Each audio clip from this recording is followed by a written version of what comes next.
Hello students, welcome to Magnet Brains. My name is Abhishek Pandey, your teacher for class 9 social science. So Magnet Brains एक ऐसा platform है जहां पर आपको सभी क्लास और सभी सब्जेक्ट प्लस ओलंपियाड एनटीएससी की क्लासेस फ्री ऑफ कॉस्ट यहां पर प्रोवाइड की जाती है और कंटेंट जो है वो बेस्ट क्वालिटी कंटेंट आपको दिया जाता है और अच्छे टीचर्स के साथ आपकी यहां पर पढ़ाई कराई जाती है। साथ ही साथ यहां पर आपको कुछ वीडियोस देखने के बाद कोई सब्सक्रिप्शन यहां पर आपको लेने की जरूरत नहीं है, कोई पैकेज आपको परचेज करने की आवश्यकता नहीं है, क्योंकि यहां पर आपको सब कुछ बेस्ट क्वालिटी जो है वो फ्री ऑफ कॉस्ट यहां पर प्रोवाइड किया जाता है। तो आज मैं आपके लिए एक नया सेशन लेकर आया हूं। इससे पहले दो सीरीज हमने यहां पर खत्म करी। पहले मैंने आपको वन शॉट रिवीजन जो है वो यहां पर बताया, उसके बाद फिर मैंने आपके साथ जो है वो इंपॉर्टेंट क्वेश्चंस यहां पर डिस्कस किए और आप सभी लोगों को यहां पर टेस्ट पेपर जो है वो यहां पर प्रोवाइड किया गया है ना। वैसे मैग्नेट ब्रेन्स पर टेस्ट पेपर सीरीज भी यहां पर चलती है जो कि 100% यहां पर फ्री होती है। ठीक है, सभी क्लासेस के लिए 5th से लेकर 12th तक ऑल सब्जेक्ट की टेस्ट सीरीज आपको यहां पर मिलेगी ताकि आप अपने स्कूल के एग्जामिनेशन में अच्छी तरीके से यहां पर परफॉर्म कर सके। तो इसी सीरीज में सोशल साइंस के जो यहां पर आपके सब्जेक्ट हैं, ठीक है, उसमें जो अलग अलग सब्जेक्ट हैं लाइक हिस्ट्री हो गया, ज्योग्राफी हो गया, इस तरीके की सीरीज हम यहां पर स्टार्ट कर रहे हैं। और हिस्ट्री का क्वेश्चन पेपर आपको ऑलरेडी प्रोवाइड कर दिया गया था। हम चैप्टर वाइज चीजों को करेंगे और पहला वाला जो चैप्टर हमने यहां पर कवर किया है इसमें हमने socialism in Europe and the Russian revolution, ठीक है, चैप्टर नंबर 2, इसका यहां पर जो टेस्ट पेपर था उसका सॉल्यूशन मैं आपको यहां पर प्रोवाइड करने वाला हूं। ठीक है, तो अगर आपको इसके कॉन्सेप्ट वगैरह यहां पर देखने हैं कि भाई किस तरीके से क्या क्या चीजें हुई हैं, है ना, पूरा का पूरा एक कॉम्प्रिहेंसिव वीडियो यहां पर देखना है तो वन शॉट रिवीजन है। अगर आप कुछ इंपॉर्टेंट क्वेश्चंस पढ़ना चाहते हैं तो उसके वीडियो भी आपको देखने को मिलेंगे और उसके बाद फिर ये टेस्ट पेपर है। मतलब जो लोग यहां पर पहले के दोनों वीडियोस देख चुके हैं, ठीक है, उनको तो बहुत फायदा होने वाला है क्योंकि चीजें रिवाइज होंगी, है ना, और आपको चीजें जो है दिमाग में एकदम अच्छी तरीके से यहां पर फिट हो जाएंगी। जिन्होंने नहीं देखा है आप इस पेपर को देख लीजिए, अगर आपको लगे कि कॉन्सेप्ट पढ़ना है तो आप उन वीडियोस को भी यहां पर देख सकते हैं। ठीक है, तो इसमें हर तरीके के क्वेश्चंस हैं, है ना, मतलब इसमें एमसीक्यू फॉर्मेट भी है, 1 मार्क के भी क्वेश्चन आपको देखने को मिलेंगे, 2 मार्क, 3 मार्क, 5 मार्क, उसके बाद मैप वर्क, सब कुछ यहां पर आपको मैं क्रिस्टल क्लियर यहां पर करने वाला हूं। ठीक है, तो सबसे पहले मल्टीपल चॉइस क्वेश्चन में पहला क्वेश्चन दिया हुआ है कि who was the leader of the Bolshevik party. तो बोल्शेविक पार्टी जो थी उसके लीडर कौन थे। ठीक है, तो आसानी से आप इसका आंसर यहां पर दे सकते हैं। राइट आंसर यहां पर क्या होगा, ऑप्शन नंबर बी, लेनिन। ठीक है, लेनिन जो थे वो यहां पर क्या थे, बोल्शेविक पार्टी के लीडर थे। Next question, tsarina Alexandra was of, ठीक है, मतलब जो यहां पर सार निकोलस थी, ठीक है, उनकी जो वाइफ थी, है ना, उनका ओरिजिन कहां था, डच था, फ्रेंच ओरिजिन थी, जर्मन ओरिजिन थी या रशियन ओरिजिन थी। तो कई लोगों को लगता था कि सार निकोलस इसलिए जर्मनी से लड़ाई नहीं करना चाहते, क्यों, क्योंकि उनकी जो वाइफ थी वो यहां पर जर्मन ओरिजिन की थी। सो राइट आंसर क्या हो गया इसका, option number C. Next question दिया हुआ है कि central powers during the world war 1 included countries like Germany, Turkey and, आपको बताना है कि कौन कौन थे जो कि वर्ल्ड वॉर 1 के दौरान सेंट्रल पावर्स थे। ठीक है, तो जर्मनी था, टर्की था and Austria and Hungary empire. ठीक है, ऑस्ट्रियन हंगरी इंपायर जो आपको देखने को मिलेगा, भाई हंगरी यहां पर दिया नहीं हुआ है तो ऑस्ट्रिया जो है इस क्वेश्चन का राइट आंसर होगा, क्योंकि फ्रांस हो गया, ब्रिटेन हो गया, रशिया वगैरह, ठीक है, ये लोग जो यहां पर थे वो किसमें थे, ये आपको यहां पर दूसरी तरफ देखने को मिलेंगे, एलाइज में यहां पर आपको देखने को मिलेंगे। ठीक है, सो राइट आंसर क्या हो गया इसका, option number B. Next question देखो दिया हुआ है, who was the successor of Lenin. ठीक है, जब लेनिन की यहां पर डेथ हो गई तो उनको यहां पर सक्सीड किसने किया, मतलब उनकी जगह पर जो काम यहां पर कर रहे थे लेनिन, किसके द्वारा किया गया, है ना, तो इसका जो राइट आंसर होगा वो होगा स्टालिन। तो स्टालिन जो है ये बिल्कुल राइट आंसर है। अगले क्वेश्चन में दिया हुआ है, budenovka was the name given to, है ना, ये बुडेनवोका जो था यहां पर ये आपको प्रोवाइड किया गया था, ठीक है, रशिया वगैरह में भी। तो यहां पर क्या हुआ था, ये क्या है, बूट्स हैं, कोट है, स्कार्फ है या फिर हैट है।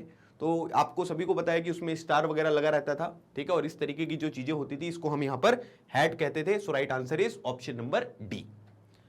विच of these statement is correct about Europe after the French revolution. ठीक है, तो फ्रेंच रिवॉल्यूशन जब यहां पर हुआ था तो यूरोप से रिलेटेड यहां पर कुछ स्टेटमेंट्स दिए गए और आपको बताना है कि कौन सा करेक्ट है। ठीक है, तो इसमें यहां पर देखेंगे कि suddenly it seemed possible to change the aristocracy. ठीक है, मतलब जो कुछ लोगों का यहां पर जो पावरफुल लोग थे उनका जो रूल चल रहा था उसमें परिवर्तन यहां पर किया जा सकता है, ऐसा लोगों को लगने लग गया। Not everyone wanted a complete change of society, कुछ लोग यहां पर कंजर्वेटिव थे, वो पूरी तरीके से बदलाव नहीं चाहते थे, है ना। फिर some wanted gradual change, other wanted a complete change, और रेडिकल चेंज यहां पर चाहते थे कि जल्दी से जल्दी यहां पर वो परिवर्तन हो जाए। तो ये सारी चीजें हमने डिस्कस करी थी और हमें पता है कि इस क्वेश्चन का जो हमारा राइट आंसर है ये है आपका option number D. French revolution के बाद यूरोप में ये सब चीजें जो है बड़े स्केल पर आपको देखने को मिल रही थी। क्वेश्चन नंबर 7 दिया हुआ है कि what made aristocracy unpopular in Russia. जो अनपॉपुलर यहां पर हुआ अरिस्टोक्रेसी, इसका रीजन यहां पर क्या है कि the German origin of tsarina Alexandra, poor adviser like monk Rasputin, the huge cost of fighting world war 1। ठीक है, तो आप सभी को पता है कि यहाँ पर जो राजा से लोग यहाँ पर नाराज हो गए थे। क्यों नाराज हो गए थे? क्योंकि उनको ये लग रहा था कि जर्मनी से इसलिए लड़ाई नहीं लड़ रहे हैं क्योंकि सरीना अलेक्जेंड्रा जो है वो जर्मन ओरिजिन की है, और मॉन्क रासपुतिन जो है वो यहाँ पर क्या कर रहे हैं कि भाई राजा को यहाँ पर एडवाइस दे रहे हैं, लेकिन ये खुद जो थे वो जनता के बीच में इतने पॉपुलर नहीं थे, लोग इनको पसंद नहीं करते थे। तो दोनों ऑप्शन यहाँ पर बिल्कुल सही है। सो राइट आंसर क्या हो गया इसका? Option number D, A and B, दोनों स्टेटमेंट जो है ये आपके बिल्कुल सही है। Who conspired in Italy to bring about a revolution? ठीक है, मतलब इसमें नेशनलिस्ट जो यहाँ पर मूवमेंट चला था जिसमें नागरिकों के इक्वल राइट्स के बारे में बात करी गई थी। तो इटली में जो ये रिवॉल्यूशन लाया गया, किसके द्वारा लाया गया? तो गिसुपी मजीनी इस क्वेश्चन का राइट आंसर है, option number C. On 27 February soldiers and striking workers gathered to form. ठीक है, 27 फरवरी को जो सोल्जर्स थे उन्होंने एक यूनियन बना लिया था, किसके साथ? जो भी वर्कर्स वहां पर काम कर रहे थे, और उनको किस चीज का फॉर्मेशन यहां पर करना था? सोवियत काउंसिल का, पेट्रोगेट सोवियत है ना, या फिर मॉस्को यूनियन, या फिर रशियन काउंसिल। तो याद रखिएगा पेट्रोगेट में यहां पर ये लोग इकट्ठा हुए थे और ये लोग यहां पर काउंसिल एक बनाने की बात कर रहे थे। तो इसको हम क्या बोलते हैं? इसको बोलते हैं पेट्रोगेट सोवियत। ऑप्शन नंबर बी इस क्वेश्चन का राइट आंसर है। फिर हमारा मल्टीपल चॉइस क्वेश्चन का ये आखिरी क्वेश्चन है कि the commune of farmer was known as. ठीक है, जो यहाँ पर आप ये कह सकते हैं कि जो काउंसिल वगैरह यहाँ पर फार्मर्स ने बनाई थी, है ना, उसको यहाँ पर किस नाम से जाना जाता था? ड्यूमा, सार, ठीक है, कोसैक्स। तो यहाँ पर क्या है कि आप अगर आपको आंसर नहीं पता है तो भी आप कर सकते हैं, ये तो पार्लियामेंट का नाम है ना। सार जो है वो तो राजा थे, कोसैक्स जो है वो यहाँ पर क्या थे? ये पुलिस थी, जो राजा की पुलिस होती थी उसको कोसैक्स कहते थे। तो इसका जो राइट आंसर है that is option number B. तो ये हो गया आपका मीर।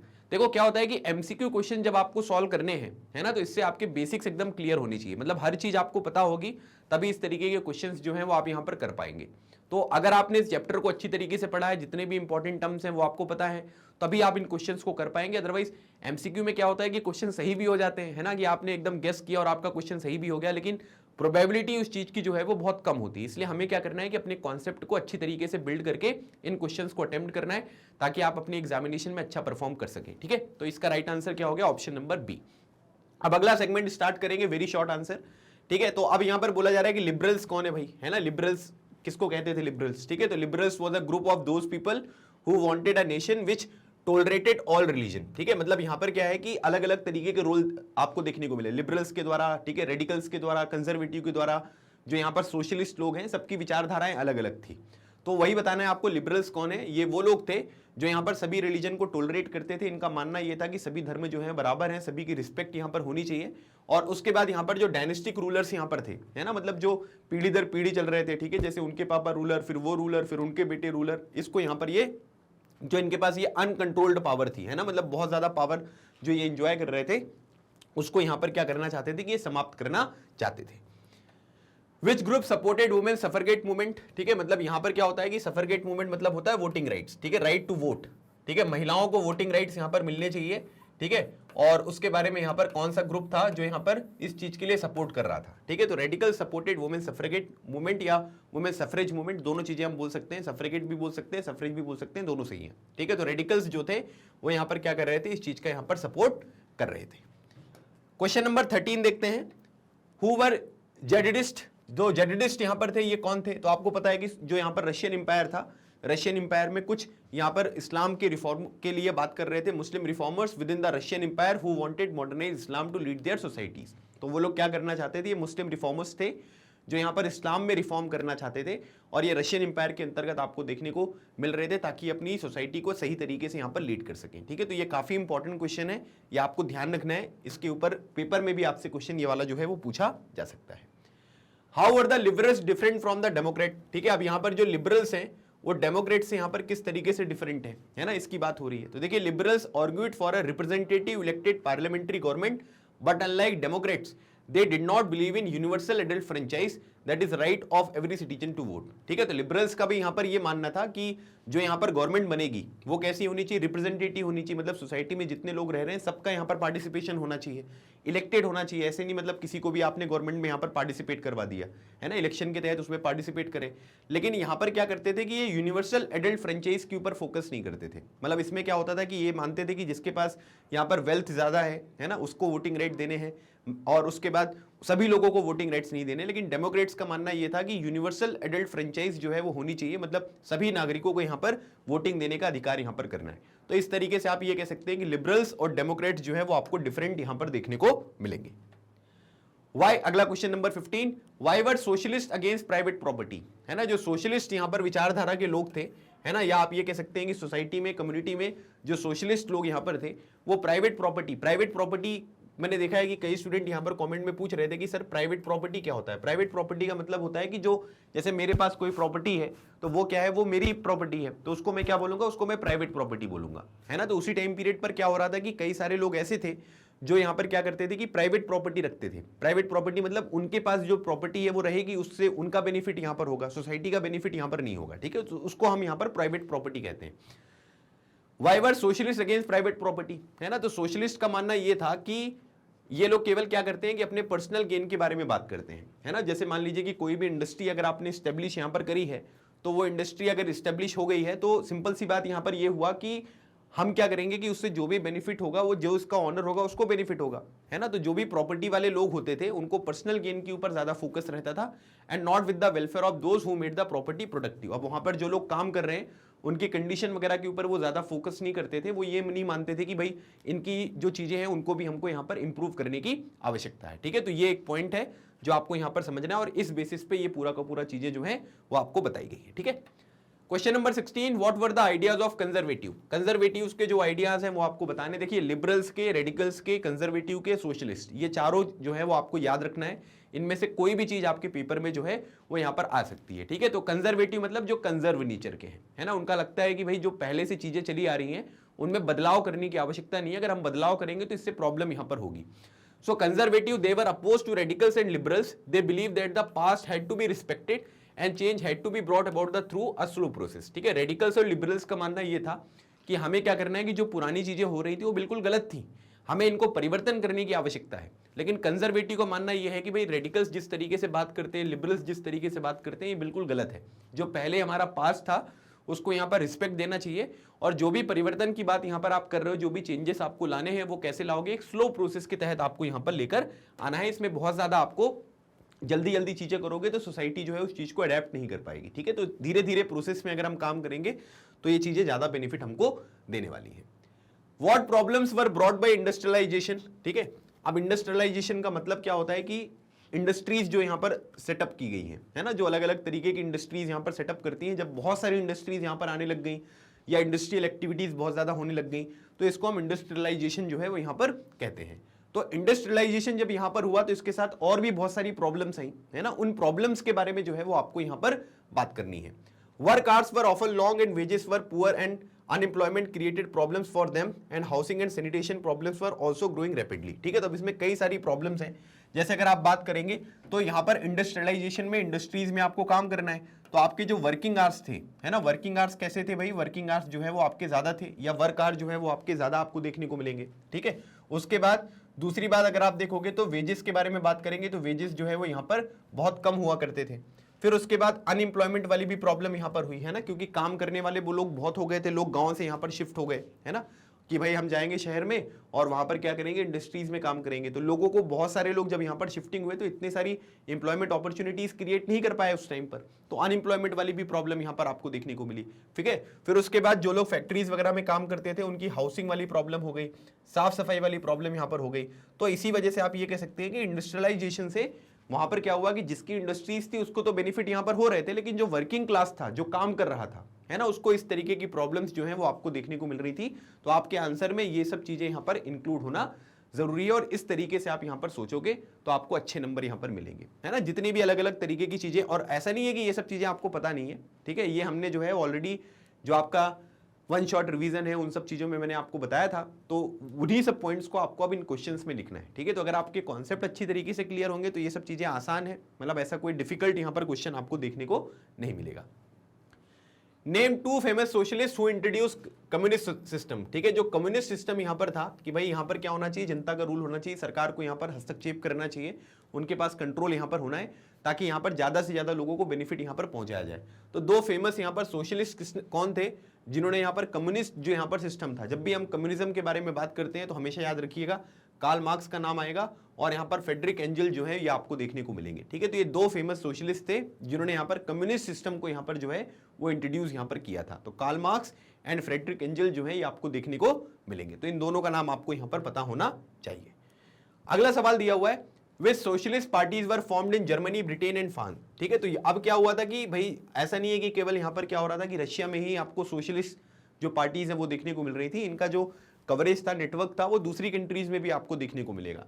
तो जर्मनी, ब्रिटेन और फ्रांस में क्या हुआ कि अलग अलग तरीके की जो सोशलिस्ट पार्टीज हैं उनका फॉर्मेशन यहाँ पर हुआ। तो वो पार्टीज कौन थी, जैसे जर्मनी में देखोगे तो यहाँ पर सोशल डेमोक्रेटिक पार्टी जिसको एसपीडी बोलते हैं। ठीक है, अच्छा अब इसमें यहाँ पर क्या है कि सर बोलोगे कि सर यहाँ पर ये सोशल है फिर डेमोक्रेटिक है तो फिर पार्टी है तो इसमें एसडीपी होना चाहिए, तो ये एसपीडी क्यों लिखा हुआ है, तो उसको उसी तरीके से लिखते हैं। तो social democratic party.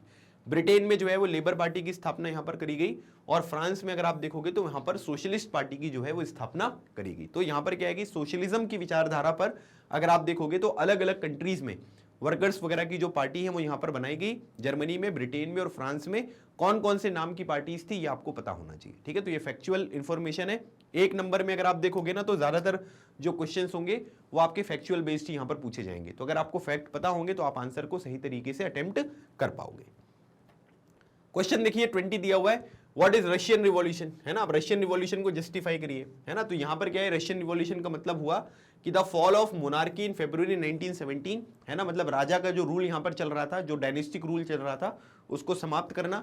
Fall of monarchy in February 1917 and the event of October, ठीक है, अक्टूबर रिवॉल्यूशन वगैरह जो यहां पर आया, are normally called the Russian revolution. जिस तरीके से हमने यहां पर क्या किया कि रशिया में परिवर्तन किया, है ना। बोल्शेविक पार्टी जिस तरीके से पावर में आई, स्टालिन का रूल जो आपको देखने को मिला, लेनिन का जो यहाँ पर एस्टेब्लिशमेंट आपको देखने को मिला, वो सब चीजें यहाँ पर क्या कहलाती हैं, वो रशियन रिवॉल्यूशन कहलाती हैं। इसमें आपको याद रखना है, fall of monarchy in February 1917 and the events of October are normally called the Russian revolution. ठीक है, तो उसको हम यहाँ पर क्या कहते हैं, इसको हम रशियन रिवॉल्यूशन के नाम से जानते हैं। तो ये 10 क्वेश्चन थे, ठीक है, जो मैंने आपके साथ यहाँ पर वेरी शॉर्ट आंसर वाले जो टाइप के क्वेश्चन है वो यहाँ पर डिस्कस किए। ठीक है, 10 MCQs हो गए और 10 हमने जो है वो वेरी शॉर्ट आंसर यहाँ पर डिस्कस कर लिया।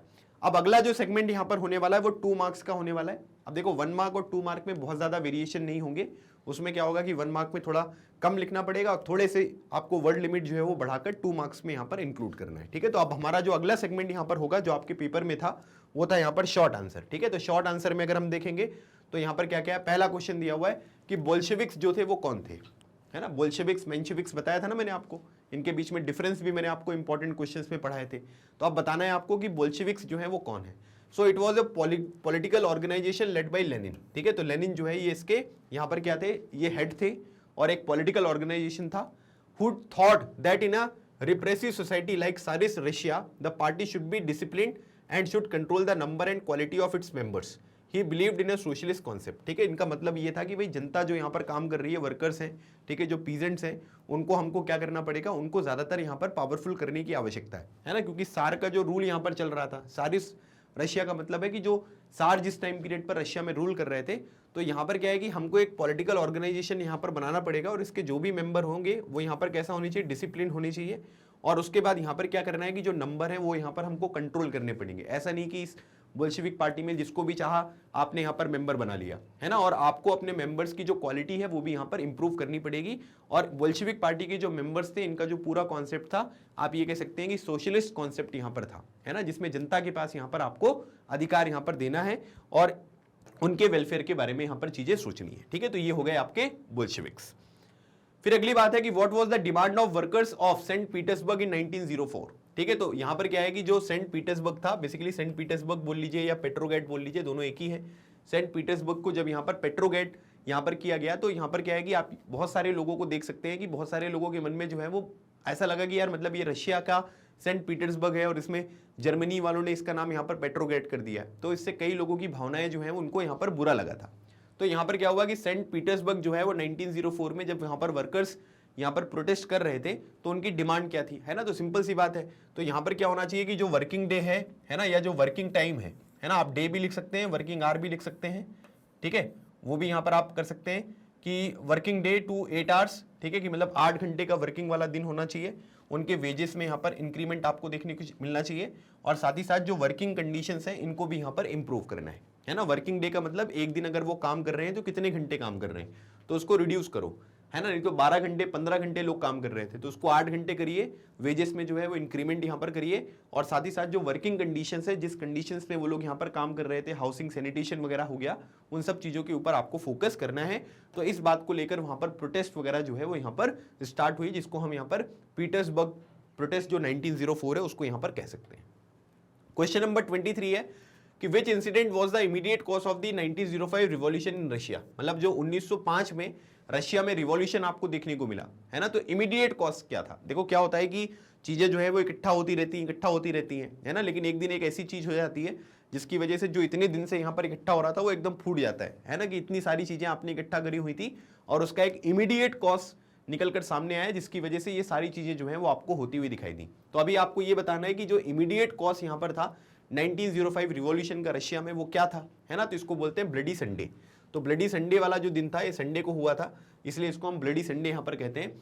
Was the incident where over 100 workers were killed and above 300 wounded on a Sunday. ठीक है, तो प्रोटेस्ट यहाँ पर चल रही थी, लोग स्ट्राइक पर बैठे हुए थे, है ना। तो राजा ने ऑर्डर कर दिया, है ना, कि इनको जो है वो यहाँ पर क्या करो, टैकल करो। तो उन्होंने गोलियां वगैरह बरसा दी, जिसकी वजह से क्या हुआ कि 100 वर्कर्स की जान यहाँ पर चली गई और करीब 300 लोग जो थे वो यहाँ पर आप ये कह सकते हैं कि जख्मी हो गए, है ना। और इसकी वजह से क्या हुआ कि दूसरी जगह पर भी प्रोटेस्ट वगैरह यहाँ पर स्टार्ट हुआ। तो प्रोटेस्ट का एक पूरा का पूरा चेन बन गया, जिस पूरी की पूरी चेन को हम यहाँ पर 1905 का रिवॉल्यूशन कहते हैं। लेकिन इसका जो इमीडिएट कॉज था जिसकी वजह से ये चीजें यहाँ पर देखने को मिली, ये आपको ब्लडी संडे यहाँ पर देखने को मिलेगा। तो ब्लडी संडे यहाँ पर क्या है ना, कब हुआ था, क्यों हुआ था, इसको ब्लडी संडे यहाँ पर क्यों कहते हैं, वो सब चीजें जो है वो मैंने आपको कॉन्सेप्ट वाले वीडियोस में पढ़ाई हुई है, तो आप उसको एक बार देख लीजिए। ठीक है, ये मैं रिक्वेस्ट करता हूं आपसे, ताकि आपको ज्यादा से ज्यादा चीजें जो है वो यहाँ पर समझ में आ जाए।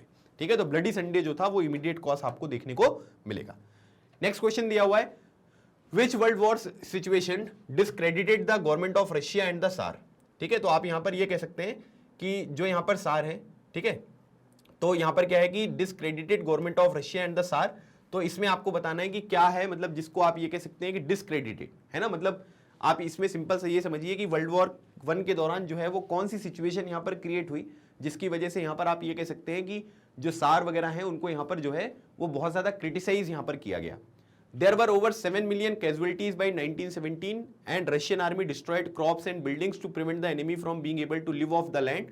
This situation discredited the government of Russia and the Tsar Nicholas I. ठीक है, अच्छा, सार निकोलस को हम यहाँ पर इस तरीके से भी लिख सकते हैं और ये स्पेलिंग भी लिख सकते हो, कोई दिक्कत नहीं है इसमें, है ना। तो क्या हुआ कि जब यहाँ पर लड़ाई चल रही थी तो उस लड़ाई में भी अगर आप देखोगे तो करीब 7 मिलियन, 1 मिलियन में 10 लाख होते हैं, तो करीब 70 लाख लोगों की जो है वो यहाँ पर क्या हो गई, कैजुअलिटी आपको देखने को मिलेगी। और जब रशिया यहाँ पर लौट रही थी, जब उसके ऊपर अटैक यहाँ पर किया जा रहा था, तो ये लोग क्या कर रहे थे कि रास्ते में जो क्रॉप वगैरह था, बिल्डिंग्स वगैरह था, इसको डिस्ट्रॉय करते हुए आ रहे थे। डिस्ट्रॉय करने से क्या होगा कि जो एनिमी यहाँ पर उनके पीछे आ रहे हैं, तो वो लोग क्या करेंगे कि कहीं उनको रहने की जगह नहीं मिलेगी, कुछ खाने को नहीं मिलेगा, तो वो यहाँ पर क्या होंगे कि उनकी स्थिति जो है वो खराब यहाँ पर हो जाएगी। लेकिन प्रॉब्लम यहाँ पर ये हुई कि जब यहाँ पर एक क्रॉप वगैरह डिस्ट्रॉय किया, बिल्डिंग वगैरह डिस्ट्रॉय किया, तो जहाँ पर जो लोकल पॉपुलेशन रह रही थी वो भी यहाँ पर चली गई, तो वो रिफ्यूजी वाली सिचुएशन में यहाँ पर हो गए। ठीक है, तो उनको यहाँ पर क्या हुआ कि उनका जीवन ही जो है वो यहाँ पर थोड़ा सा डेंजर में आपको देखने को मिला। और इसकी वजह से क्या हुआ कि जो गवर्नमेंट ऑफ रशिया है और सार निकोलस I है, ठीक है, इनके ऊपर जो है वो बहुत ज्यादा प्रॉब्लम आपको देखने को मिली। ठीक है, तो इनको यहाँ पर जो है वो इसका आप ये कह सकते हैं कि पूरा का पूरा जो है इनके ऊपर ब्लेम यहाँ पर लगाया गया कि इस तरीके की सिचुएशन है, रशिया में इतनी प्रॉब्लम यहाँ पर क्रिएट हो रही है, इसके पीछे रशियन गवर्नमेंट और सार निकोलस जो I है उनको यहाँ पर पूरी तरीके से जो है वो यहाँ पर रिस्पॉन्सिबल माना गया। ठीक है, अगला क्वेश्चन देखिए, what was the centralised planning. Centralised planning जो है वो रशिया में इंट्रोड्यूस करी गई ताकि इकोनॉमिक ग्रोथ जो है उसको यहाँ पर इंट्रोड्यूस किया जाए। तो जो ये सेंट्रलाइज्ड प्लानिंग यहाँ पर होती है इसको क्या बोलते हैं। देखिए, process of centralised planning was introduced by Bolsheviks. ठीक है, अब 1 मार्कर में ये भी आ सकता है ना, कि कौन सी पॉलिटिकल पार्टी थी जिसने यहाँ पर रशिया में सेंट्रलाइज्ड जो प्लानिंग था उसको इंट्रोड्यूस किया था। तो बोल्शेविक्स ने इसको यहाँ पर इंट्रोड्यूस किया था। In it the official assess how the economy could work and set targets for a 5-year period called 5-year plan. तो इसमें ये लोग क्या करते थे कि इनकी जो अर्थव्यवस्था होती थी, इकोनॉमी होती थी, वो कैसे आगे बढ़ेगी, है ना। तो इसको क्या करते थे कि 5 साल का एक टाइम पीरियड पर जो है वो कुछ टारगेट अपने आप के लिए सेट करते थे और कोशिश ये करते थे कि इन टारगेट्स को जो है वो यहाँ पर अचीव किया जाए। तो ये 5-year प्लान का कॉन्सेप्ट यहाँ पर आया। आज के टाइम पीरियड पर हमारे देश में जो है वो 5-year प्लान्स अब बंद हो चुके हैं, है ना। लेकिन पहले जब यहाँ पर हमने 5-year प्लान्स अपने देश में स्टार्ट किया था तो वो हमने यूएसएसआर से ही जो है वो यहाँ पर बोरो किया, है ना। जो यूएसएसआर आपको देखने को मिलेगा उससे हमने यहाँ पर बोरो किया, ताकि यहाँ पर क्या है कि चीज़ें जो हैं वो हमारे देश में भी इसी तरीके की सेंट्रलाइज प्लानिंग जो है वो आपको देखने को मिले। ठीक है, तो 5 ईयर प्लान और सेंट्रलाइज प्लानिंग जो है वो आपस में रिलेटेड आपको देखने को मिलेंगे। तो ये पॉइंट भी आपको अच्छे से यहां पर याद रखना है। ठीक है, अच्छा, स्टालिन यहां पर कौन थे, है ना, लेनिन की डेथ के बाद जो है वो स्टालिन यहां पर बने। ठीक है, लेकिन Stalin was a close associate of Lenin and came to power in Russian after Lenin death. ठीक है, तो रशिया में यहां पर क्या हुआ, आप ये कह सकते हैं कि ये पावर में कब आए, जब यहां पर क्या है कि लेनिन की जो है वो यहां पर डेथ हो गई। ठीक है, तो डेथ होने के बाद यहां पर स्टालिन पावर में आए। ही इंट्रोड्यूस फर्म इमरजेंसी मेजर्स। ठीक है, तो जैसे कलेक्टिवाइजेशन वगैरह यहां पर हो गया, है ना। दूसरी बात यहां पर यह है कि लेनिन जो है उन्होंने यहां पर क्या किया था कि एक सोशलिस्ट जो यहां पर सोसाइटी है उसकी कल्पना करी थी, है ना, कि सोशलिस्ट सोसाइटी जो है वो इस तरीके से होनी चाहिए। लेकिन जो उसको रियलिटी में यहां पर कन्वर्ट किया था वो किसने किया था, वो स्टालिन ने यहां पर किया था। ठीक है, तो ये इनकी डेथ के बाद यहां पर बोल्शेविक पार्टी के लीडर यहां पर बने थे और इन्होंने कुछ इमरजेंसी मेजर्स वगैरह भी यहां पर लिए थे, जैसे कलेक्टिवाइजेशन वगैरह। ये सब जो पॉइंट है ये आप यहां पर देख सकते हैं, ये इनके द्वारा यहां पर इंट्रोड्यूस किया गया था।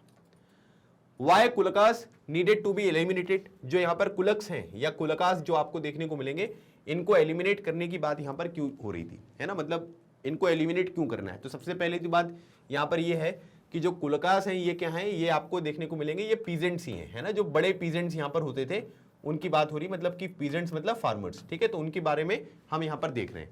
सो to develop modern farms and run them, ठीक है, along industrial life with machinery, it was necessary to eliminate kulaks, take away land from peasants and establish state control large farms। ठीक है, तो अब यहां पर क्या है, यहां पर अगर आप देखेंगे तो इसको हमें करना है फार्म्स। ठीक है, तो यहां पर बोला जा रहा है to develop modern farms and run them along industrial life with machinery, it was necessary to eliminate kulaks, take away land from the peasant and establish state control large farms. ठीक है, तो यहां पर क्या हो रहा था कि जो भी बड़े बड़े लोग हैं, है ना, जो लोग अपनी पूरी की पूरी लैंड वगैरह को यहाँ पर कैप्चर करके रखा है, उनसे लैंड को रिलीज करवाना यहाँ पर जरूरी है। लैंड को जब आप यहाँ पर रिलीज करवाओगे तो इससे क्या होगा कि हम लैंड को जो है वो कलेक्टिव तरीके से यहाँ पर यूज कर पाएंगे और साथ ही साथ जो मशीनरी वगैरह यहाँ पर होती है उसका हम प्रयोग कर पाएंगे। तो इसलिए नेसेसरी यहाँ पर हो गया था कि जो कुलक्स हैं या कुलकास हैं उनको यहाँ पर हम एलिमिनेट करें, ताकि जो उनके पास लैंड उन्होंने स्टोर करके रखा हुआ है ना, उस चीज को यहाँ पर फ्री करवाया जाए और फिर उसके बाद स्टेट कंट्रोल जो है वो लार्ज फार्म्स यहाँ पर इस्टेब्लिश किए जाए, है ना। और इसीलिए यहाँ पर ये बात बताई जा रही है कि कुलकास को एलिमिनेट करना जो है वो काफी नेसेसरी यहाँ पर जो है वो यहाँ पर हो गया था। ठीक है, तो ये फॉर्म्स नहीं होगा, ये फार्म्स होगा। ठीक है, FARMS। अगला क्वेश्चन देखिए, why were the views of the liberals in 19th century Europe regarding universal adult franchise. ठीक है, मतलब आपसे ये पूछा जा रहा है कि जो लिबरल्स यहाँ पर थे, है ना, 19th सेंचुरी का जो यूरोप था उसमें इनके यूनिवर्सल एडल्ट फ्रेंचाइज के लिए जो यहाँ पर व्यूज थे, है ना, वो यहाँ पर क्या थे।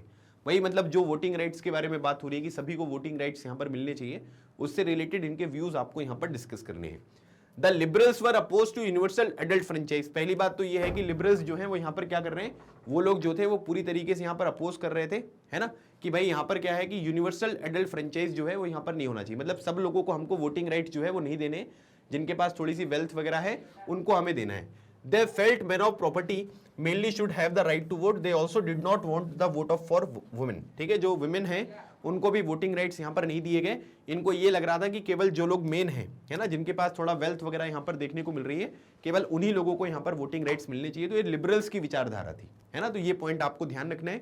सब कुछ बेसिक्स हैं, बेसिक्स अगर आपके क्लियर होंगे तो क्वेश्चंस को सॉल्व करने में आपको कोई भी दिक्कत नहीं होने वाली है।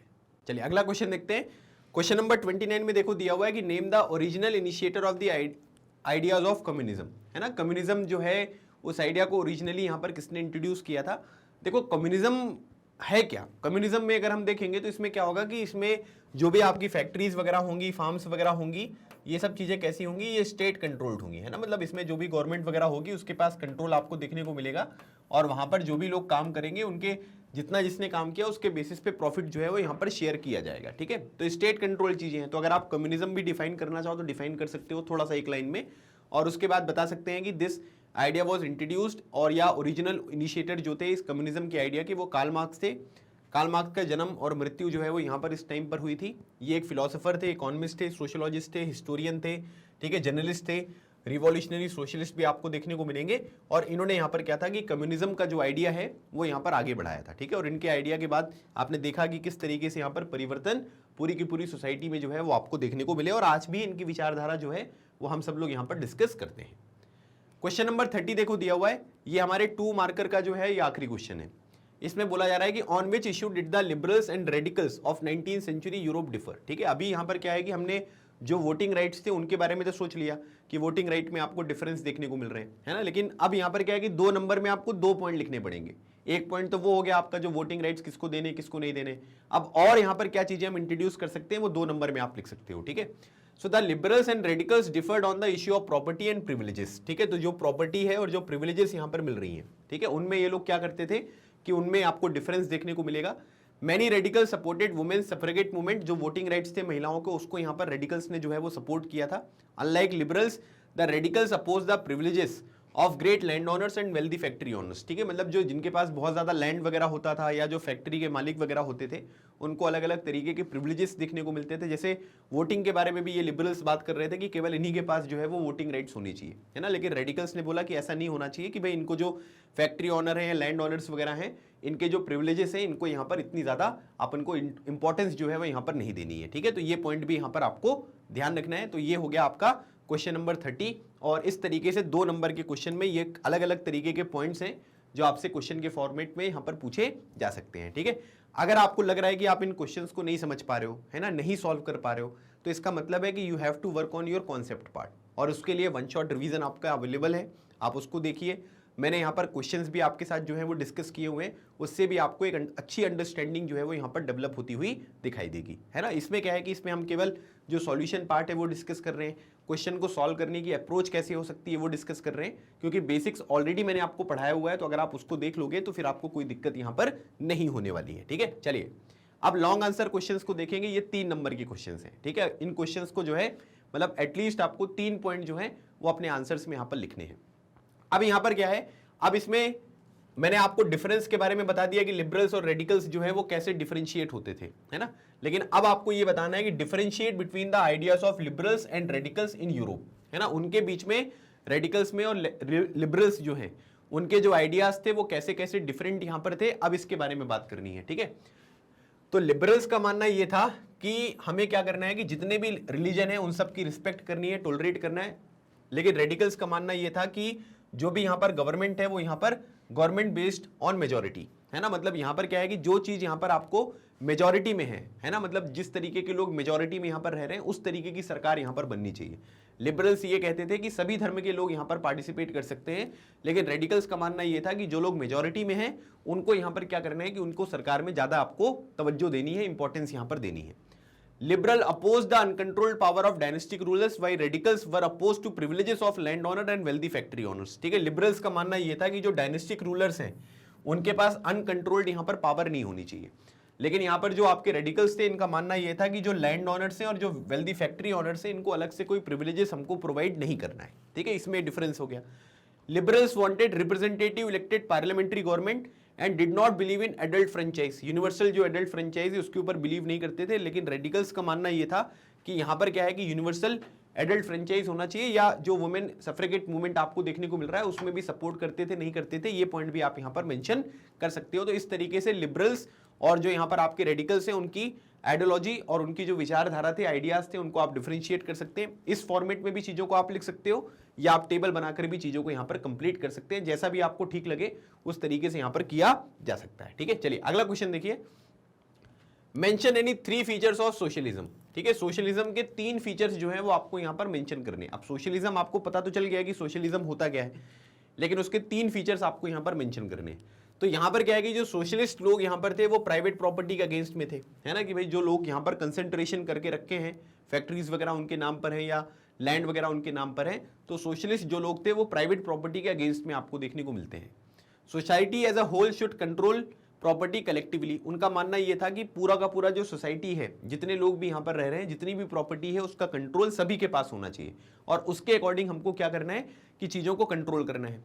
Socialist regarded the private property as the root cause of all social evils. ठीक है, तो इनका मानना यह था कि जो प्राइवेट प्रॉपर्टी है ना, उसी की वजह से समाज में जितनी भी गलत चीजें होती हैं, है ना, मतलब सोशल एविल्स आपको देखने को मिलता है, उसका रीजन यहां पर क्या है, प्राइवेट प्रॉपर्टी। क्योंकि लोग क्या करते हैं फिर अपने प्रॉफिट के बारे में सोचने लगते हैं, जिसकी वजह से दूसरों के अपलिफ्टमेंट के बारे में या वेलफेयर के बारे में वो नहीं सोचते, मतलब जो फैक्ट्री वर्कर्स वगैरह हैं उनके बारे में यहां पर नहीं सोचते हैं। ठीक है, तो ये सोशलिस्ट यहां पर आपको 3 फीचर्स जो हैं सोशलिज्म के यहां पर देखने को मिले। क्वेश्चन नंबर 33 देखिए, दिया हुआ है कि mention any 3 factors responsible for the Russian revolution of 1905, है ना, मतलब जो 1905 में रशियन रिवॉल्यूशन आपको देखने को मिला, है ना, तो अब आपको ये बताना है कि जो 1905 का रिवॉल्यूशन था, तो अब यहां पर क्या है कि 3 फैक्टर आपको बताने कि जो कि यहां पर रिस्पॉन्सिबल थे, है ना। तो अब इसमें क्या है कि 3 फैक्टर अगर आप देखोगे तो ये एक पॉलिटिकल फैक्टर हो गया, एक इकोनॉमिकल हो गया और एक इमीडिएट फैक्टर है। पॉलिटिकल में बात करेंगे, the rule of tsar was autocratic as he was not subject to the parliament, ठीक है। तो एक तो ये चीज यहां पर हो गया कि ये लोग क्या करते थे कि ऑटोक्रेटिक मतलब सारा पावर जो कंसंट्रेशन है वो सार के पास था, तो लोग खुश नहीं थे, क्योंकि रिजल्ट भी यहां पर अच्छा देखने को नहीं मिल रहा था। दूसरी बात इकोनॉमिकल अगर हम देखेंगे, in year 1904 prices of essential goods rose so quickly the real wages decline by 20%, है ना, मतलब इकोनॉमिकल भी यहां पर आपको रीजन देखने को मिल रहा है, क्यों, क्योंकि चीजों के दाम बहुत ज्यादा बढ़ गए हैं, है ना, हाइपर इन्फ्लेशन वाली कंडीशन यहां पर आपको देखने को मिल रही है, ठीक है। और जो वेजेस हैं, है ना, उनकी वैल्यू भी अगर आप देखोगे तो 20% से कम हो गई। पहले जो चीज 100 रुपए में मिलती थी अब वो और महंगी आपको देखने को मिल रही है, मतलब आपकी सैलरी तो 20 ही रुपए है लेकिन चीजों के दाम बढ़ गए हैं, तो आप उन चीजों को पुरानी सैलरी पर जो है वो आप खरीद नहीं पा रहे हो, ठीक है।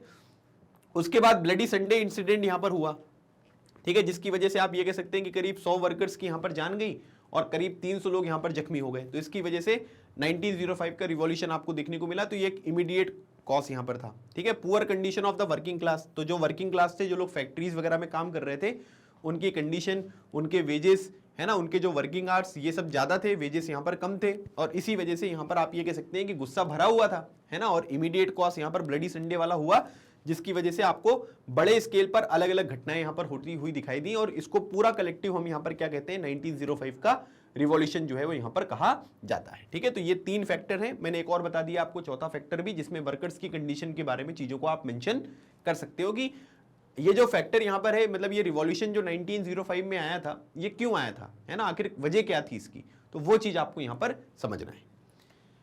Describe the economic condition of the workers at the beginning of the 20th century, है ना, जब यहां पर 20वीं सेंचुरी यहां पर स्टार्ट हुई थी, है ना, उस टाइम पीरियड पर जो वर्कर्स की यहां पर कंडीशन थी वो यहां पर क्या थी, है ना। तो अगर आप देखोगे तो most industry was the private property of industrialist, ठीक है, ज्यादातर जो इंडस्ट्रीज वगैरह थी वो यहां पर क्या थे कि बड़े बड़े यहां पर आप ये कह सकते हैं कि जो इंडस्ट्रियलिस्ट यहां पर आपको देखने को मिलेंगे, जिनके नाम पर इंडस्ट्रीज थी, वो उनके हाथ में यहां पर थी। Most of the workers were working for about 10 to 12 hours a day, है ना, कई लोग तो 15 घंटे भी यहां पर काम करते थे, मतलब जो वर्किंग आवर्स थे वो यहां पर बहुत ज्यादा थे। The working condition were also very poor, है ना, वेजेस भी यहां पर बहुत कम मिलते थे। अब इसके बाद वुमेन वर्कर्स भी यहाँ पर जो है वो फैक्ट्रीज में आपको देखने को मिलती थी, करीब 31%, मतलब अगर 100 लोग यहाँ पर काम कर रहे हैं तो उसमें से 31 महिलाएं काम करती थी, और of the factory labour, but they were paid less than man, ठीक है। तो यहाँ पर क्या है, आप ये याद रखिएगा, इसमें आपको पेड लिखना है, ठीक है, लेकिन उसमें यहाँ पर क्या है कि उनको जो उनके मेल काउंटर पार्ट होते थे उनसे सैलरी कम मिलती थी, है ना, जो पुरुष हैं उनको 100 रुपए मिल रहे हैं, महिलाओं को जो पैसे मिलते थे वो 50 रुपए मिल रहे हैं। तो इस तरीके के जो है वो डिस्क्रिमिनेशन यहां पर आपको देखने को मिलते थे। तो ये पूरा का पूरा यहां पर रीजन है, और इस रीजन के बेसिस पे हम ये कह सकते हैं कि ये इकोनॉमिक कंडीशन थी जब यहां पर 20th सेंचुरी यहां पर स्टार्ट हुआ। तो आप ये कह सकते हो कि जो वर्कर्स यहां पर काम कर रहे थे वो इस तरीके से अपना काम यहां पर करते हुए आपको दिखाई दे रहे थे, ठीक है। चलिए क्वेश्चन नंबर 35 देखिए, describe the view point of radicals, ठीक है, रेडिकल्स के व्यू पॉइंट्स यहां पर क्या थे वो डिस्कस करिए, ठीक है। तो यहां पर क्या बोला जा रहा है कि रेडिकल्स का मानना ये था, है ना, रेडिकल्स की विचारधारा लिखनी, देखो रेडिकल्स की कंजर्वेटिव के और सोशलिस्ट जो विचारधारा वाले लोग थे, सबके पॉइंट्स आपको पता होने चाहिए।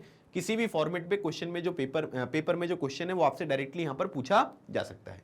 तो रेडिकल्स का मानना ये था कि यहां पर क्या है कि भाई जो कंट्री की मेजॉरिटी पॉपुलेशन है उसके बेसिस पे सरकार होनी चाहिए, है ना, मतलब ये बोलते थे कि अगर इस धर्म संप्रदाय के लोग ज्यादा हैं तो उसकी सरकार होनी चाहिए। तो मेजॉरिटी पॉपुलेशन जो उस कंट्री की रहेगी उसके बेसिस पे जो सरकार है उसका एस्टेब्लिशमेंट यहां पर होगा। इन्होंने क्या किया कि जो महिलाओं का सफरेगेट मूवमेंट था उसको यहां पर सपोर्ट किया, है ना। उसके बाद जो भी यहाँ पर प्रिविलेजेस वगैरह थी, लैंड ऑनर्स वगैरह को दिए गए थे, है ना, जो फैक्ट्री ऑनर्स वगैरह हैं उनको इन्होंने डिक्लाइन किया कि भाई ऐसा नहीं होगा कि ये लैंड ऑनर्स हैं, बहुत इनके पास लैंड है, ये फैक्ट्री ऑनर्स हैं तो इनको सारी की सारी प्रिविलेजेस आप दे रहे हो, ठीक है, ये चीजें नहीं होनी चाहिए। They were not against the existence of private property but dislike concentration of property in the hand of a few. ये लोग क्या करते थे, ये प्राइवेट प्रॉपर्टी जो है उसको यहाँ पर उसके अपोज में नहीं थे, है ना। इनका मानना ये था कि प्राइवेट प्रॉपर्टी है ठीक है लेकिन कंसेंट्रेशन ऑफ प्रॉपर्टी नहीं होना चाहिए, है ना, कि मतलब सोसाइटी के कुछ लोग हैं उनके पास बहुत ज्यादा लैंड आपको देखने को मिल रहा है, या बहुत ज्यादा प्रॉपर्टी यहां पर देखने को मिल रही है, ऐसा नहीं होना चाहिए। तो कंसंट्रेशन जो है वो यहां पर क्या है कि वो अगर होगा तो उससे उसके अगेंस्ट में थे, लेकिन प्राइवेट प्रॉपर्टी के अगेंस्ट में पूरी तरीके से ये आपको देखने को नहीं मिलते थे। ठीक है, क्वेश्चन नंबर 36 है, describe the event that happened in 1905 revolution in Russia. ठीक है, तो क्या हुआ भाई 1905 का जब रिवॉल्यूशन यहां पर हुआ, ठीक है, तो उस टाइम पीरियड पर रशिया में कौन कौन से इंसिडेंट हैं जो आपको देखने को मिले। ठीक है, so the attack of police on the procession of workers at the winter palace started series of event that become known as the 1905 revolution. ठीक है, तो यहां पर क्या हुआ कि प्रोसेशन मतलब होता है जुलूस, तो वर्कर्स ने यहां पर क्या किया था, स्ट्राइक किया था, जुलूस निकाला था। तो सार ने क्या किया कि उन्होंने बोला कि भाई इनको क्या करो, इनके ऊपर अटैक करो। विंटर पैलेस जो है वो वही जगह जहां पर सार रहते थे, है ना, तो जिसकी वजह से क्या हुआ कि कई लोगों की यहां पर जान वगैरह गई, है ना। और उसके बाद यहां पर क्या हुआ कि 1905 का रिवॉल्यूशन जो है वो स्टार्ट हुआ।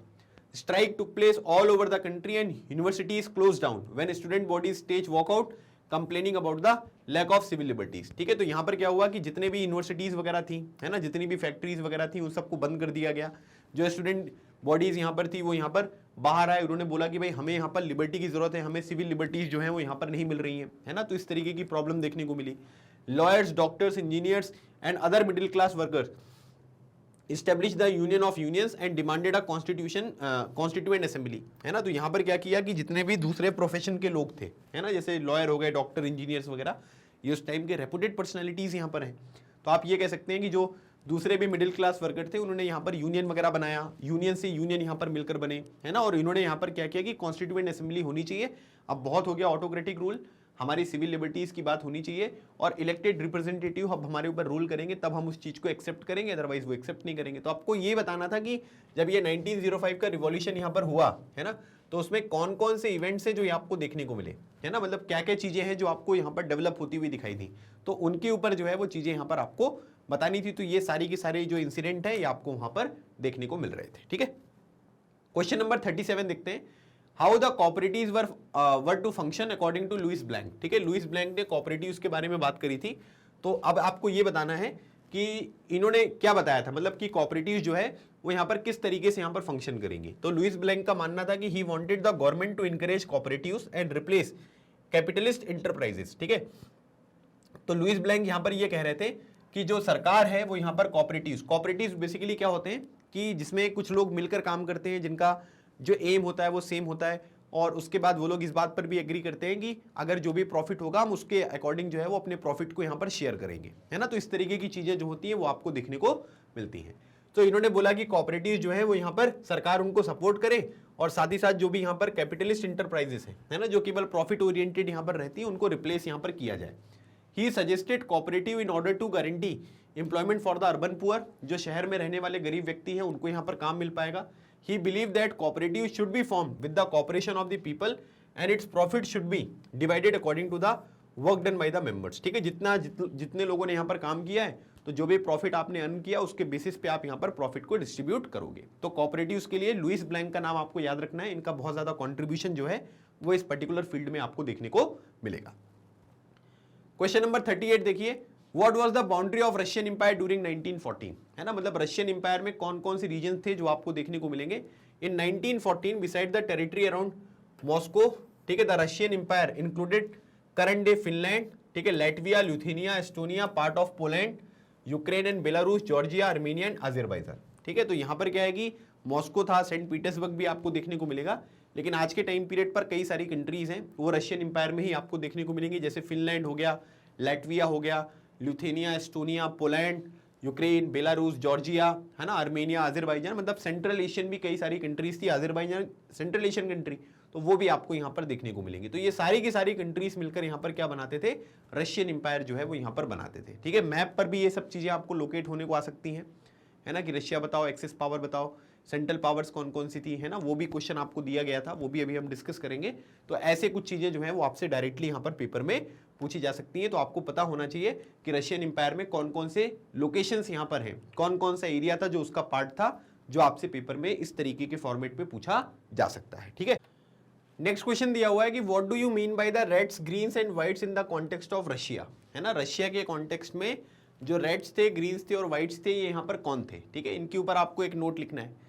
सो with the context of Russia, reds means Bolshevik, ठीक है, जो बोल्शेविक पार्टी के मेंबर्स होते थे उनको रेड्स बोलते थे, और ग्रीन्स जो होते थे वो सोशलिस्ट यहाँ पर रिवॉल्यूशनरीज होते थे, और व्हाइट्स जो होते थे वो जो यहाँ पर आपके प्रोसारिस्ट है, मतलब जो राजा को यहाँ पर सपोर्ट करते थे ना, उनको हम यहाँ पर व्हाइट्स बोलते थे। तो ये डिफरेंस आपको पता होना चाहिए कि कौन से कलर से किसको डिनोट किया जाता था, ठीक है। तो जैसे रेड्स हो गए बोल्शेविक वाले, ग्रीन्स हो गए आपके सोशलिस्ट जो रिवॉल्यूशनरीज आपको देखने को मिलेंगे, और व्हाइट्स का मतलब होता था प्रोसारिस्ट, मतलब कि जो राजा को यहाँ पर क्या करते थे, सपोर्ट करते थे, वो यहाँ पर व्हाइट से डिनोट यहाँ पर किए जाते थे। The Bolshevik were the majority group of workers under the leadership of Lenin, ठीक है। और इसमें से अगर आप देखोगे तो जो रेड्स का नंबर था वो यहाँ पर क्या था, वो मेजॉरिटी ग्रुप था, है ना। मतलब अगर आप देखेंगे तो वो आपको पूरे के पूरे रशियन एम्पायर में ज्यादातर आपको देखने को मिलते थे, ठीक है। 1918 और 1919 के टाइम पीरियड पर अगर हम देखेंगे तो जो ग्रीन्स थे सोशलिस्ट रिवॉल्यूशनरीज, और जो व्हाइट्स थे जो सार को यहाँ पर सपोर्ट करते थे, controlled most of the Russian empire. They were backed by the French, American, British and Japanese troops who were opposed to the growth of socialism in Russia, है ना। दूसरी बात यहाँ पर ये है कि ये जो सारिस्ट यहाँ पर थे, प्रो सारिस्ट और सोशलिस्ट जो रिवॉल्यूशनरीज थे, ये ज्यादातर यहाँ पर रशियन एम्पायर को कंट्रोल करते थे, है ना। मेजॉरिटी में थे, लेकिन कंट्रोल यहाँ पर ये इनके द्वारा यहाँ पर किया जा रहा है। और इसमें ये कहा जाता था कि भाई इनको एजेंट बोलते थे ना, कि फ्रेंच, अमेरिकन, ब्रिटिश और जापानीज जो ट्रुप्स हैं उनके ये एजेंट हैं, और उनके लिए यहाँ पर काम कर रहे हैं। क्यों? क्योंकि ये लोग यहाँ पर क्या है कि ये लोग चाहते नहीं है कि जो रशिया है वहां पर सोशलिज्म यहाँ पर जो है वो इतना आगे बढ़े, ठीक है। तो इस तरीके से आप इनके बीच में डिफरेंस, इनकी आइडियोलॉजी के बीच में डिफरेंस जो है वो यहाँ पर आप देख सकते हो, ठीक है। क्वेश्चन नंबर 40 दिया हुआ है कि अब यहाँ पर जो लेनिन है उनकी यहाँ पर न्यू इकोनॉमिक पॉलिसी जो है वो आपको बतानी है ना, कि लेनिन की जो नई इकोनॉमिक पॉलिसी थी वो यहाँ पर क्या थी। तो लेनिन की जो न्यू इकोनॉमिक पॉलिसी है, प्रोमुलगेटेड बाय डिक्री ऑन 21 मार्च 1921, है ना, मतलब 21 मार्च 1921 को जो है इसको यहाँ पर ऑफिशियल किया गया, और was a temporary retreat from full socialism to partial capitalism for the purpose of rebuilding Russia's economy, है ना। मतलब आप ये कह सकते हैं कि पूरी तरीके से यहाँ पर सोशलिज्म को हटाकर इन्होंने क्या किया कि थोड़ा सा पार्शियल कैपिटलिज्म जो है वो लेकर आए। क्यों? क्योंकि रशिया की इकोनॉमी जो है वो यहाँ पर रीबिल्ड करने की आवश्यकता थी। उस टाइम पीरियड पर रशिया की इकोनॉमी जो है वो बहुत अच्छी तरीके से काम नहीं कर रही थी, है ना। तो अब यहाँ पर क्या हुआ कि इन्होंने परमिट किया small businesses to make personal profit while the state continue to control bank, foreign trade and large industries, ठीक है। मतलब इन्होंने ये बोल दिया कि भाई छोटे छोटे बिजनेस जो है वो आप यहाँ पर एस्टेब्लिश कर सकते हो ताकि आपका पर्सनल प्रॉफिट होगा, लेकिन जो यहाँ पर स्टेट होगी, गवर्नमेंट होगी, वो बैंक को, फॉरेन ट्रेड को और जो भी बड़ी बड़ी इंडस्ट्रीज होती है उनको यहाँ पर कंट्रोल करेगी। तो पार्शियल कैपिटलिज्म जो है वो आपको देखने को मिल रहा है कि आप अपना काम वगैरह करके अपने प्रॉफिट वगैरह को जो है वो आप यहाँ पर इंश्योर कर सकते हैं। Elements of capitalism such as individual profit and private ownership of land were permitted in order to revitalize the Russian economy। थोड़ा बहुत जो है वो चीज़ों को परमिट यहाँ पर किया गया ताकि यहाँ पर जो रशियन इकोनॉमी है उसको रिवाइटलाइज यहाँ पर किया जाए, दोबारा उसमें एनर्जी जो है वो लेकर आई जाए ताकि रशिया की इकोनॉमी जो है वो आगे बढ़ सके। तो ये लेनिन की नई इकोनॉमिक पॉलिसी है जो आपको यहाँ पर देखने को मिली। मतलब यहाँ पर फुल सोशलिज्म की जगह पर उन्होंने पार्शियल कैपिटलिज्म वाला फॉर्मूला जो है वो अपनाया ताकि रशिया की इकोनॉमी को जो है वो थोड़ा सा रिवाइव यहाँ पर किया जा सके, ठीक है। तो इस पॉइंट को आपको ध्यान रखना है। तो ये थे हमारे लॉन्ग आंसर क्वेश्चंस, ठीक है। मतलब इसमें मैंने 3 मार्कर जो है वो आपके साथ डिस्कस किए और करीब हमने 40 क्वेश्चंस जो है वो ऑलरेडी यहाँ पर कवर कर लिए हैं, ठीक है, जो कि आपके पेपर में थे। और आई होप आपने उन क्वेश्चन पेपर को जो है वो अच्छे से यहाँ पर सॉल्व किया होगा। किसी को भी अगर लग रहा है कि सर थोड़ा कॉन्सेप्ट हमको समझ में नहीं आ रहे हैं, है ना, या हमारा बेसिक्स जो है वो क्लियर नहीं है, तो मैं उन सभी लोगों को ये रिकमेंड करूंगा कि आप इसका 1 शॉट रिवीजन देख लीजिए, उसके बाद जो इंपॉर्टेंट क्वेश्चन प्रोवाइड किए हैं वो देख लीजिए। तो उससे आपको ना एक बहुत अच्छा ओवरव्यू यहाँ पर चीज़ों का मिल जाएगा और फिर आपको कोई प्रॉब्लम जो है वो यहाँ पर नहीं होने वाली है, ठीक है। क्योंकि ये तो क्या है कि क्वेश्चन पेपर दिया था आपको, एक उसका सॉल्यूशन है यहाँ पर, तो सॉल्यूशन के हिसाब से हम चीज़ों को डिस्कस कर रहे हैं। कॉन्सेप्ट देखना है तो आप उन वीडियोज़ को यहाँ पर देख सकते हो, ठीक है। अब वेरी लॉन्ग आंसर क्वेश्चन को देख लेते हैं कि भाई 1905 का जो रिवॉल्यूशन यहाँ पर हुआ था उसके मेन कॉसेस बताओ, है ना। तो अभी आपको बता ही चुका हूँ क्या कि भाई वहाँ पर रशिया जो है वो एक ऑटोक्रेसी में यहाँ पर था, और यहाँ पर क्या था कि इसके जो यहाँ पर रूलर थे वो यहाँ पर पार्लियामेंट में जो है उनको कोई आंसरेबल नहीं थे, है ना। मतलब पार्लियामेंट में क्या करेंगे वो यहाँ पर आंसरेबल नहीं है। फिर उसके बाद जो यहाँ पर एसेंशियल गुड्स वगैरह थे उनके जो प्राइजेस हैं वो बहुत बढ़ गए थे, है ना। जो वैल्यू थी रियल वेजेस की वो डिक्लाइन हो गई थी 20% से। फिर सेंट पीटर्सबर्ग में करीब 10,000 वर्कर्स यहाँ पर आए कि वो डिमांड कर रहे थे कि हमको क्या करना है कि अपनी जो वर्किंग कंडीशंस वगैरह हैं वो इंप्रूव करनी है, हमारे वर्किंग आवर्स को रिड्यूस करिए, वेजेस को बढ़ाइए, है ना। फिर उसके बाद ब्लडी संडे वाला इवेंट यहाँ पर हो जाता है ना। उसमें क्या होता है कि करीब 100 लोगों की जान चली जाती है ना, 300 लोग यहाँ पर इंजर्ड हो जाते हैं। तो इस तरीके से ये पूरा का पूरा कॉस्ट था जिसकी वजह से 1905 का रिवॉल्यूशन यहाँ पर आया, ठीक है। तो ये 4 पॉइंट आप लिख दोगे, थोड़ा बहुत एडिशनल भी चीज़ें आप यहाँ पर मेंशन कर सकते हैं, तो आपको नंबर यहाँ पर जो है वो मिल जाएंगे। अगला क्वेश्चन देखिए, ड्यूमा यहाँ पर क्या है भाई, और how for was it successful, है ना। मतलब ड्यूमा क्या है, व्हाट वाज द ड्यूमा, और ये कितना सक्सेसफुल रहा, ठीक है। तो Duma was an elected legislative body like the parliament having representative of the third state. The tsar dismiss the first Duma, मतलब यहाँ पर क्या है कि जैसे अगर आप देखोगे तो ड्यूमा बेसिकली क्या है कि एक रशियन पार्लियामेंट है ना, जैसे हमारे देश में संसद बोलते हैं ना, उसी तरीके से जो रशियन पार्लियामेंट आपको देखने को मिलेगा उसको हम क्या बोलते हैं, उसको हम बोलते हैं ड्यूमा, ठीक है। तो रशियन पार्लियामेंट है। The tsar dismiss the first Duma within 75 days and reelected second Duma within 3 months। He did not want, देखो उसमें क्या हुआ कि ड्यूमा में लोगों को ये लग रहा था कि सार को ये था कि यार मतलब अब लोगों की डिमांड बहुत ज़्यादा बढ़ रही है, इलेक्टेड रिप्रेजेंटेशन की बात यहाँ पर ये कर रहे हैं, तो हमें क्या करना पड़ेगा, ड्यूमा बनाना पड़ेगा। तो उन्होंने क्या कर दिया कि एक इलेक्टेड जो रिप्रेजेंटेटिव्स का ग्रुप है वो ड्यूमा में यहाँ पर बिठा दिया, है ना। और उसके बाद अगर आप देखोगे तो 75 डेज में इन्होंने क्या कर दिया कि पहली जो ड्यूमा थी ना उसको यहाँ पर हटा दिया, डिसमिस कर दिया। फिर सेकेंड ड्यूमा भी जो है वो 3 महीने में कर दिया। अब इनको ये लग रहा था कि भाई देखिए किसी के पास अगर यहाँ पर पावर होती है ना, तो वो चाहता नहीं कि वो अपनी पावर को शेयर करे या उसकी पावर को कोई यहाँ पर दूसरा यूज करे, तो कंसल्ट करने के लिए यहाँ पर बनाया गया था। लेकिन सार को ऐसा लग रहा था कि मेरी पावर जो है वो यहाँ पर थोड़ा सा डिमिनिश हो रही है ना, इस वजह से इन्होंने क्या कर दिया कि 2 बार जो ड्यूमा है उसको डिसमिस कर दिया।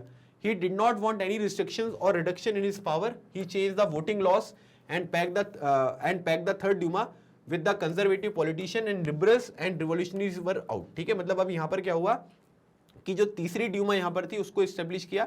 तीसरी ड्यूमा ने जो है वो अपना कार्यकाल लगभग यहाँ पर पूरा किया था। और इसका रीजन यहाँ पर क्या था, क्योंकि जो कंजर्वेटिव पॉलिटिशियन थे, है ना, जो कंजर्वेटिव कौन लोग हैं, जो सार को यहाँ पर सपोर्ट करते थे, वो ये चाहते थे कि सार जिस तरीके से काम कर रहा है वो सही है ना। तो उसको यहाँ पर क्या किया कि उन लोगों को ड्यूमा में यहाँ पर भिजाया, है ना। और उसने कोशिश ये करी कि जो लिबरल्स हैं या रिवोल्यूशनरीज वगैरह आपको देखने को मिलेंगे, इनको यहाँ पर ड्यूमा से आउट किया जाए। क्यों? क्योंकि ये चेंजेस की बात करेंगे, और चेंजेस की बात अगर करेंगे तो ये सार निकोलस के अगेंस्ट में आपको देखने को मिलेगी, है ना। और इसी वजह से यहाँ पर क्या है कि आप कह सकते हैं कि ड्यूमा जो है वो यहाँ पर बहुत अच्छी तरीके से यहाँ पर काम नहीं कर पाया, है ना। क्यों? क्योंकि how far was it successful, क्योंकि शुरू में तो ऐसे ही हटा दिए थे। तीसरी ड्यूमा जो यहाँ पर बनाई गई थी उसमें केवल उन्हीं लोगों को यहाँ पर जगह दी गई जो यहाँ पर सार को सपोर्ट कर रहे थे, है ना। तो ये इसका कारण है और इस बेसिस पे ये पूरी चीज जो है वो आपको यहाँ पर बताई गई है। चलिए अगला क्वेश्चन देखिए, what were the 3 major demands of the Bolsheviks. ठीक है, बोल्शेविक्स की जो यहाँ पर 3 मेजर डिमांड्स थी वो यहाँ पर क्या थी। तो 1917 में लेनिन जब यहाँ पर वापिस आए, return to Russia from exile, और इन्होंने यहाँ पर क्या किया कि इन्होंने जो है बोल्शेविक लीडर्स के साथ मिलकर जो है वो यहाँ पर वॉर को अपोज किया। और सो ही पुट फॉरवर्ड 3 डिमांड्स, जिसको हम लेनिन की अप्रैल थीसिस के नाम से जानते हैं। ठीक है, तो ऐसे भी बोल सकते हैं कि लेनिन की अप्रैल थीसिस के बारे में बात करिए। तो इनकी 3 डिमांड थी क्या। तो यहाँ पर ये चाहते थे कि भाई जो भी यहाँ पर ये वॉर हो रहा है उससे रशिया को यहाँ पर क्या करना है कि विड्रॉ करना है ना। रशिया वॉर में पार्टिसिपेट ना करे, या पार्टिसिपेट कर चुका है तो उससे बाहर आया। दूसरी बात, lands to be transfer to the peasant, thus feudalism to be banned. मतलब यहाँ पर क्या है कि अगर आप देखेंगे तो अगर किसी के पास बहुत ज्यादा यहाँ पर लैंड वगैरह है तो उन चीजों को यहाँ पर उन्होंने बैन किया, और कोशिश ये करी कि जो पीजेंट जहाँ पर काम कर रहे हैं वो यहाँ पर क्या करना है कि उन लोगों को जो है ना, हमें क्या करना है कि जो लैंड है वो यहाँ पर ट्रांसफर होनी चाहिए, और बैंक्स को यहाँ पर नेशनलाइज करना है। तो ये 3 डिमांड है। इन 3 डिमांड के ऊपर पेपर में सवाल आ सकता है। ठीक है, तो याद रखना है, इसको लेनिन की अप्रैल थीसिस बोलते हैं, या बोल्शेविक्स की जो 3 मेजर डिमांड्स हैं उनके बारे में भी बात हो सकती है। और बोल्शेविक्स ने इनिशियली ये बोला कि यार ऐसे जल्दी अगर हम करेंगे तो एक्सेप्ट नहीं हो पाएगा, है ना, मतलब हमको थोड़ा टाइम लगना चाहिए। बट लेटर जो दूसरे बोल्शेविक लीडर्स हैं उनको ये लगा कि भाई सही समय है लेनिन की अप्रैल थीसिस को यहाँ पर इंप्लीमेंट करने का। तो ये पॉइंट यहाँ पर आपको इंक्लूड करना है इस आंसर में। ठीक है, डायरेक्ट क्वेश्चन था, what was the impact of Stalin's reign of terror. ठीक है, स्टालिन का जो रीन ऑफ टेरर था उसका क्या इंपैक्ट पड़ा। ठीक है, अब यहाँ पर क्या है कि मैंने आपको बताया कि लेनिन जो है उन्होंने यहाँ पर क्या किया कि सोशलिज्म के लिए कॉन्सेप्ट यहाँ पर बनाया, उसको रियलिटी में कन्वर्ट करने का जो पूरा क्रेडिट यहाँ पर जाता है वो स्टालिन को जाता है। सो यहाँ पर क्या होता है कि बेसिकली जब भी हम यहाँ पर रीन ऑफ टेरर के बारे में बात करेंगे ना, तो उसमें हम कलेक्टिवाइजेशन ऑफ फार्म्स के बारे में बात करेंगे, है ना। कि अभी तक क्या होता था कि फार्म्स जो हैं, जो फार्मर्स आपको देखने को मिलेंगे वो लोग मिलजुल कर यहाँ पर खेती कर लेते थे, लेकिन स्टालिन के टाइम पीरियड पर क्या हुआ कि जबरदस्ती उनको करवाया गया, है ना। So there was criticism on the consequences of collectivisation of farmers. Stalin and his supporters charge these critics with the conspiracy against the socialism. ठीक है, अब इसमें क्या हुआ कि जब ये जबरदस्ती यहाँ पर कलेक्टिवाइजेशन फार्मर्स को यहाँ पर बोल रहे थे कि भाई आपको इस तरीके से काम करना है, तो इनके अगेंस्ट जो भी लोग यहाँ पर आवाज उठाते थे तो ये क्या करते थे, ये बोलते थे कि ये सोशलिज्म के अगेंस्ट यहाँ पर कॉन्स्पिरेसी चल रही है, ये षड्यंत्र यहाँ पर रचा जा रहा है। With the result over 2 million people were either in prison और लेबर कैंप्स। और इसी वजह से आप ये कह सकते हैं कि करीब 2 मिलियन लोग, 20 लाख लोगों को या तो जेल में भेज दिया गया या लेबर कैंप्स में भेजा गया। A large number of them were forced to make false, ठीक है, कन्फेशंस। ठीक है, यहां पर क्या आएगा, ये एफ आएगा। ठीक है, ये आएगा आपका एफ। तो फॉल्स जो कन्फेशंस यहाँ पर थे under torture and were executed, ठीक है। तो उनसे यहाँ पर क्या है कि जबरदस्ती करके कन्फेस यहाँ पर करवाया जाता था और उनको एग्जीक्यूट यहाँ पर करवाया गया। Several punished people were talented professionally and were brought with false allegations, ठीक है। तो कई सारे लोग यहाँ पर आप ये कह सकते हैं कि जो स्टैलिन का यहाँ पर ये पूरा का पूरा टाइम पीरियड चल रहा था, इनके अगेंस्ट जब कोई आवाज उठाते थे तो कई लोग अच्छे भी होते थे, प्रोफेशनली काफी साउंड होते थे, है ना। तो उनको भी यहाँ पर इसी तरीके से उन्होंने अपने रास्ते से यहाँ पर हटाया। तो इसलिए इनका पूरा का पूरा जो टाइम पीरियड है इसको हम यहाँ पर रीन ऑफ टेरर के नाम से जानते हैं, ठीक है। क्वेश्चन नंबर 45 देखो दिया हुआ है कि what social changes can be seen in society after industrialisation, ठीक है। जब यहाँ पर इंडस्ट्रीज वगैरह का टाइम पीरियड यहाँ पर बढ़ा, है ना, इंडस्ट्रीज वगैरह जब यहाँ पर बढ़ती गई तो क्या क्या चेंजेस हुए। अब ये सिंपल सा क्वेश्चन है ना। तो यहाँ पर क्या हुआ कि आप ये देख सकते हैं कि इंडस्ट्रियलाइजेशन की वजह से जो मैन वुमेन और चिल्ड्रन वगैरह थे ये फैक्ट्रीज वगैरह में आपको आते हुए दिखाई दिए, है ना। जो भी यहाँ पर फैक्ट्रीज थे उसमें बच्चे भी काम कर रहे हैं और महिला और पुरुष भी यहाँ पर काम करने के लिए आए। उनका जो वर्किंग आवर्स होते थे वो यहाँ पर क्या होते थे कि ज़्यादा होते थे और उनके वेजेस वगैरह जो है वो कम मिलते थे, है ना, क्योंकि प्रॉफिट के बारे में बात हो रही है। तो लोग क्या कर रहे हैं कि जो वर्कर्स हैं उनके डेवलपमेंट के ऊपर फोकस नहीं कर रहे हैं। Housing and sanitation problems were growing rapidly, है ना, रहने वगैरह की जगह साफ सफाई वगैरह की प्रॉब्लम्स आपको देखने को मिली, ठीक है। उसके बाद आप ये कह सकते थे कि जितनी भी यहाँ पर इंडस्ट्रीज वगैरह होती थी वो किसकी होती थी, वो इंडिविजुअल्स की होती थी, है ना। मतलब स्टेट कंट्रोल्ड यहाँ पर इंडस्ट्रीज आपको देखने को नहीं मिल रही हैं। बहुत सारे लेबर्स और रेडिकल्स वगैरह हैं वो यहाँ पर क्या होते थे कि जैसे जो लोग यहाँ पर परिवर्तन की डिमांड कर रहे थे ना कि चेंजेस यहाँ पर होने चाहिए, उन लोगों को भी अगर आप देखोगे तो वो यहाँ पर क्या थे, प्रॉपर्टी ऑनर्स थे या एम्प्लॉयर्स वगैरह थे, दूसरों को जॉब वगैरह प्रोवाइड करते थे। तो आप ये कह सकते हैं कि ये जो पूरा का पूरा टाइम पीरियड था इंडस्ट्रियलाइजेशन का, यहाँ पर क्या हुआ कि नई सिटीज डेवलप हुई, है ना, जैसे मॉस्को वगैरह हो गया, सेंट पीटर्सबर्ग हो गया। उसके साथ ही साथ नया इंडस्ट्रियल जो रीजन्स है वो यहाँ पर डेवलप किए गए और आप इसकी वजह से आप ये कह सकते हैं कि रेलवेज वगैरह एक्सपेंड यहाँ पर हुआ, है ना। जब इंडस्ट्रीज अच्छे से काम कर रही है तो चीज़ों को एक जगह से दूसरी जगह पर ले जाना भी पड़ेगा, तो उसके ऊपर फोकस किया और फिर इसकी वजह से इंडस्ट्रियल रिवॉल्यूशन वगैरह जो है वो आपको पूरे के पूरे यूरोप में और रशिया में यहाँ पर आपको देखने को मिला है, ठीक है। तो ये कुछ चीज़ें हैं जो आपको इंडस्ट्रियलाइजेशन पर यहाँ पर नोट लिखने को आएगा, तो 5 से 6 पॉइंट आप ये मेंशन यहाँ पर कर सकते हो, ठीक है। Question number 46, liberals of European state were not democratic, justify the statement by giving 3 examples, ठीक है। 3 एग्जांपल देते हुए आपको ये चीजें यहाँ पर बतानी है, ठीक है। आसान क्वेश्चन है, कुछ नहीं करना है ना।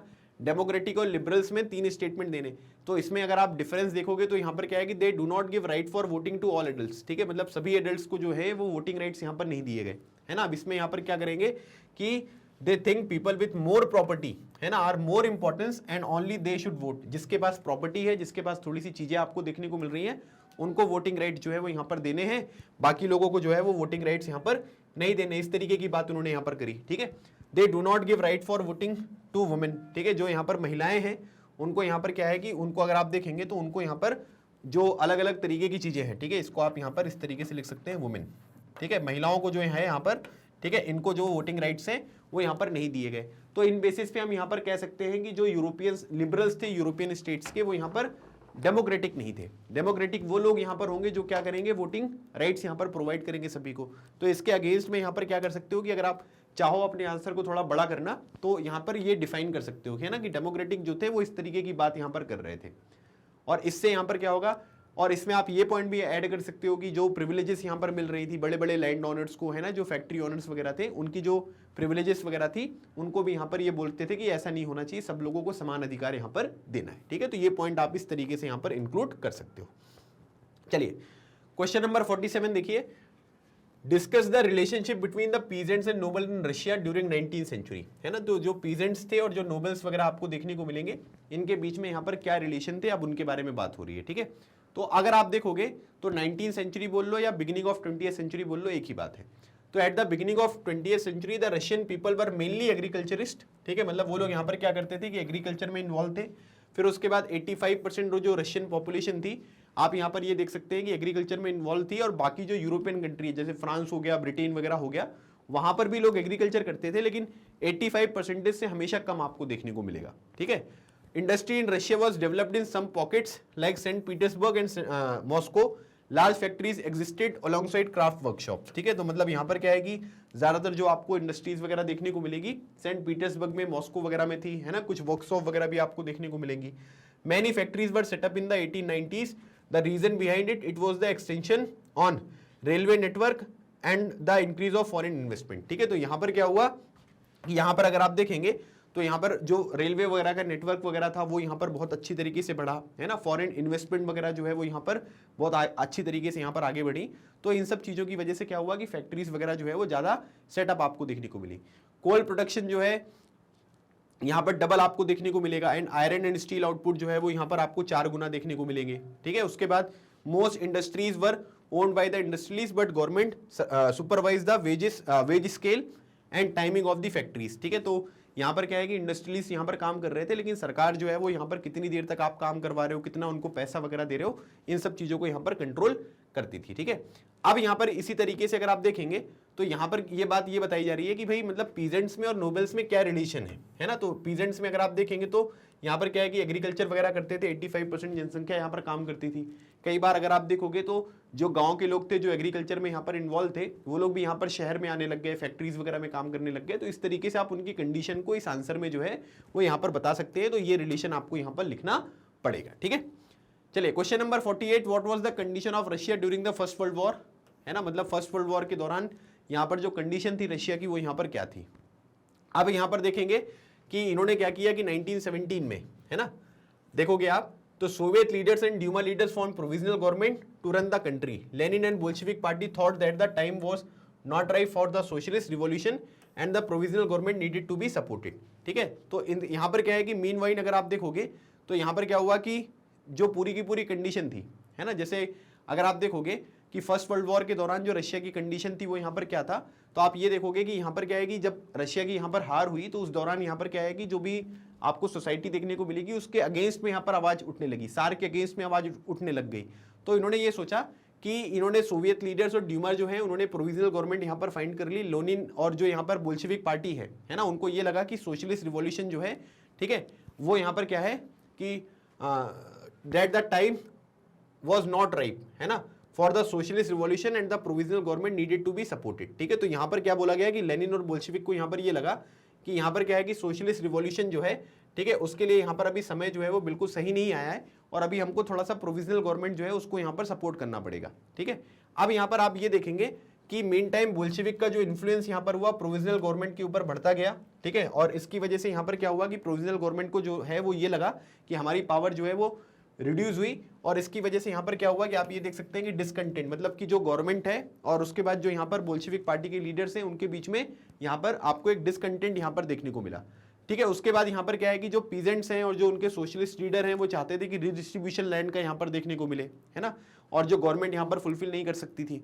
फिर उसके बाद अगर आप देखोगे कि the government could not succeed to control over industry by the workers, ठीक है, वर्कर्स को जो यहाँ पर कंट्रोल करना था इंडस्ट्रीज वगैरह उसमें भी नहीं हुआ, but it registers attempt by workers to run factories, ठीक है। This government began arresting the leaders and the popular demonstration stage by the Bolshevik were repressed, ठीक है। तो इस तरीके से यहाँ पर क्या हुआ कि जैसे what was the condition of Russia during the first world war, तो फर्स्ट वर्ल्ड वॉर के दौरान इस तरीके से गवर्नमेंट के बीच में और जो बोल्शेविक पार्टी यहाँ पर है उसके बीच में आपको देखने को मिलेगा कि इस तरीके से कुछ डिफरेंस वगैरह जो है वो आपको यहाँ पर देखने को मिले।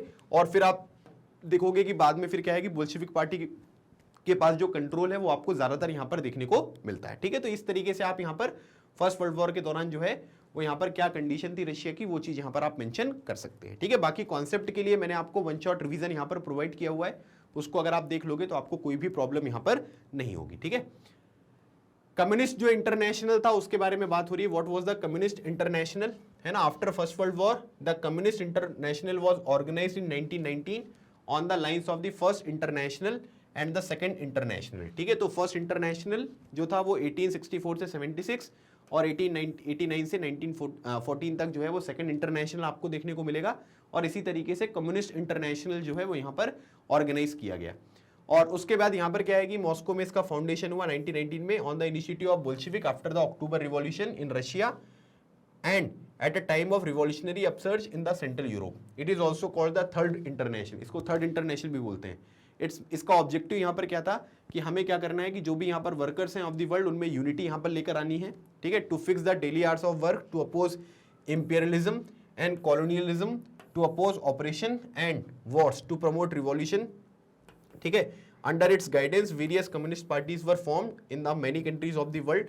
The communist international was dissolved in June 1943, ठीक है। तो यहाँ पर क्या है इसका बेसिक पर्पस यहाँ पर ये हुआ कि जो भी वर्कर्स हैं, है ना, मतलब जो अलग अलग कंट्रीज में यहाँ पर आपको काम करते हुए दिखाई दे रहे हैं, उनके बीच में यूनिटी लेकर आना और जो वर्कर्स की डिमांड है उनको यहाँ पर फुलफिल करना। पहले भी यहाँ पर फर्स्ट इंटरनेशनल, सेकंड इंटरनेशनल, मतलब ये कि टाइम पीरियड है कि उस टाइम पीरियड पर जो वर्कर्स की कंडीशन वगैरह थी वो कैसी थी, किस तरीके से वो यहाँ पर काम कर रहे थे।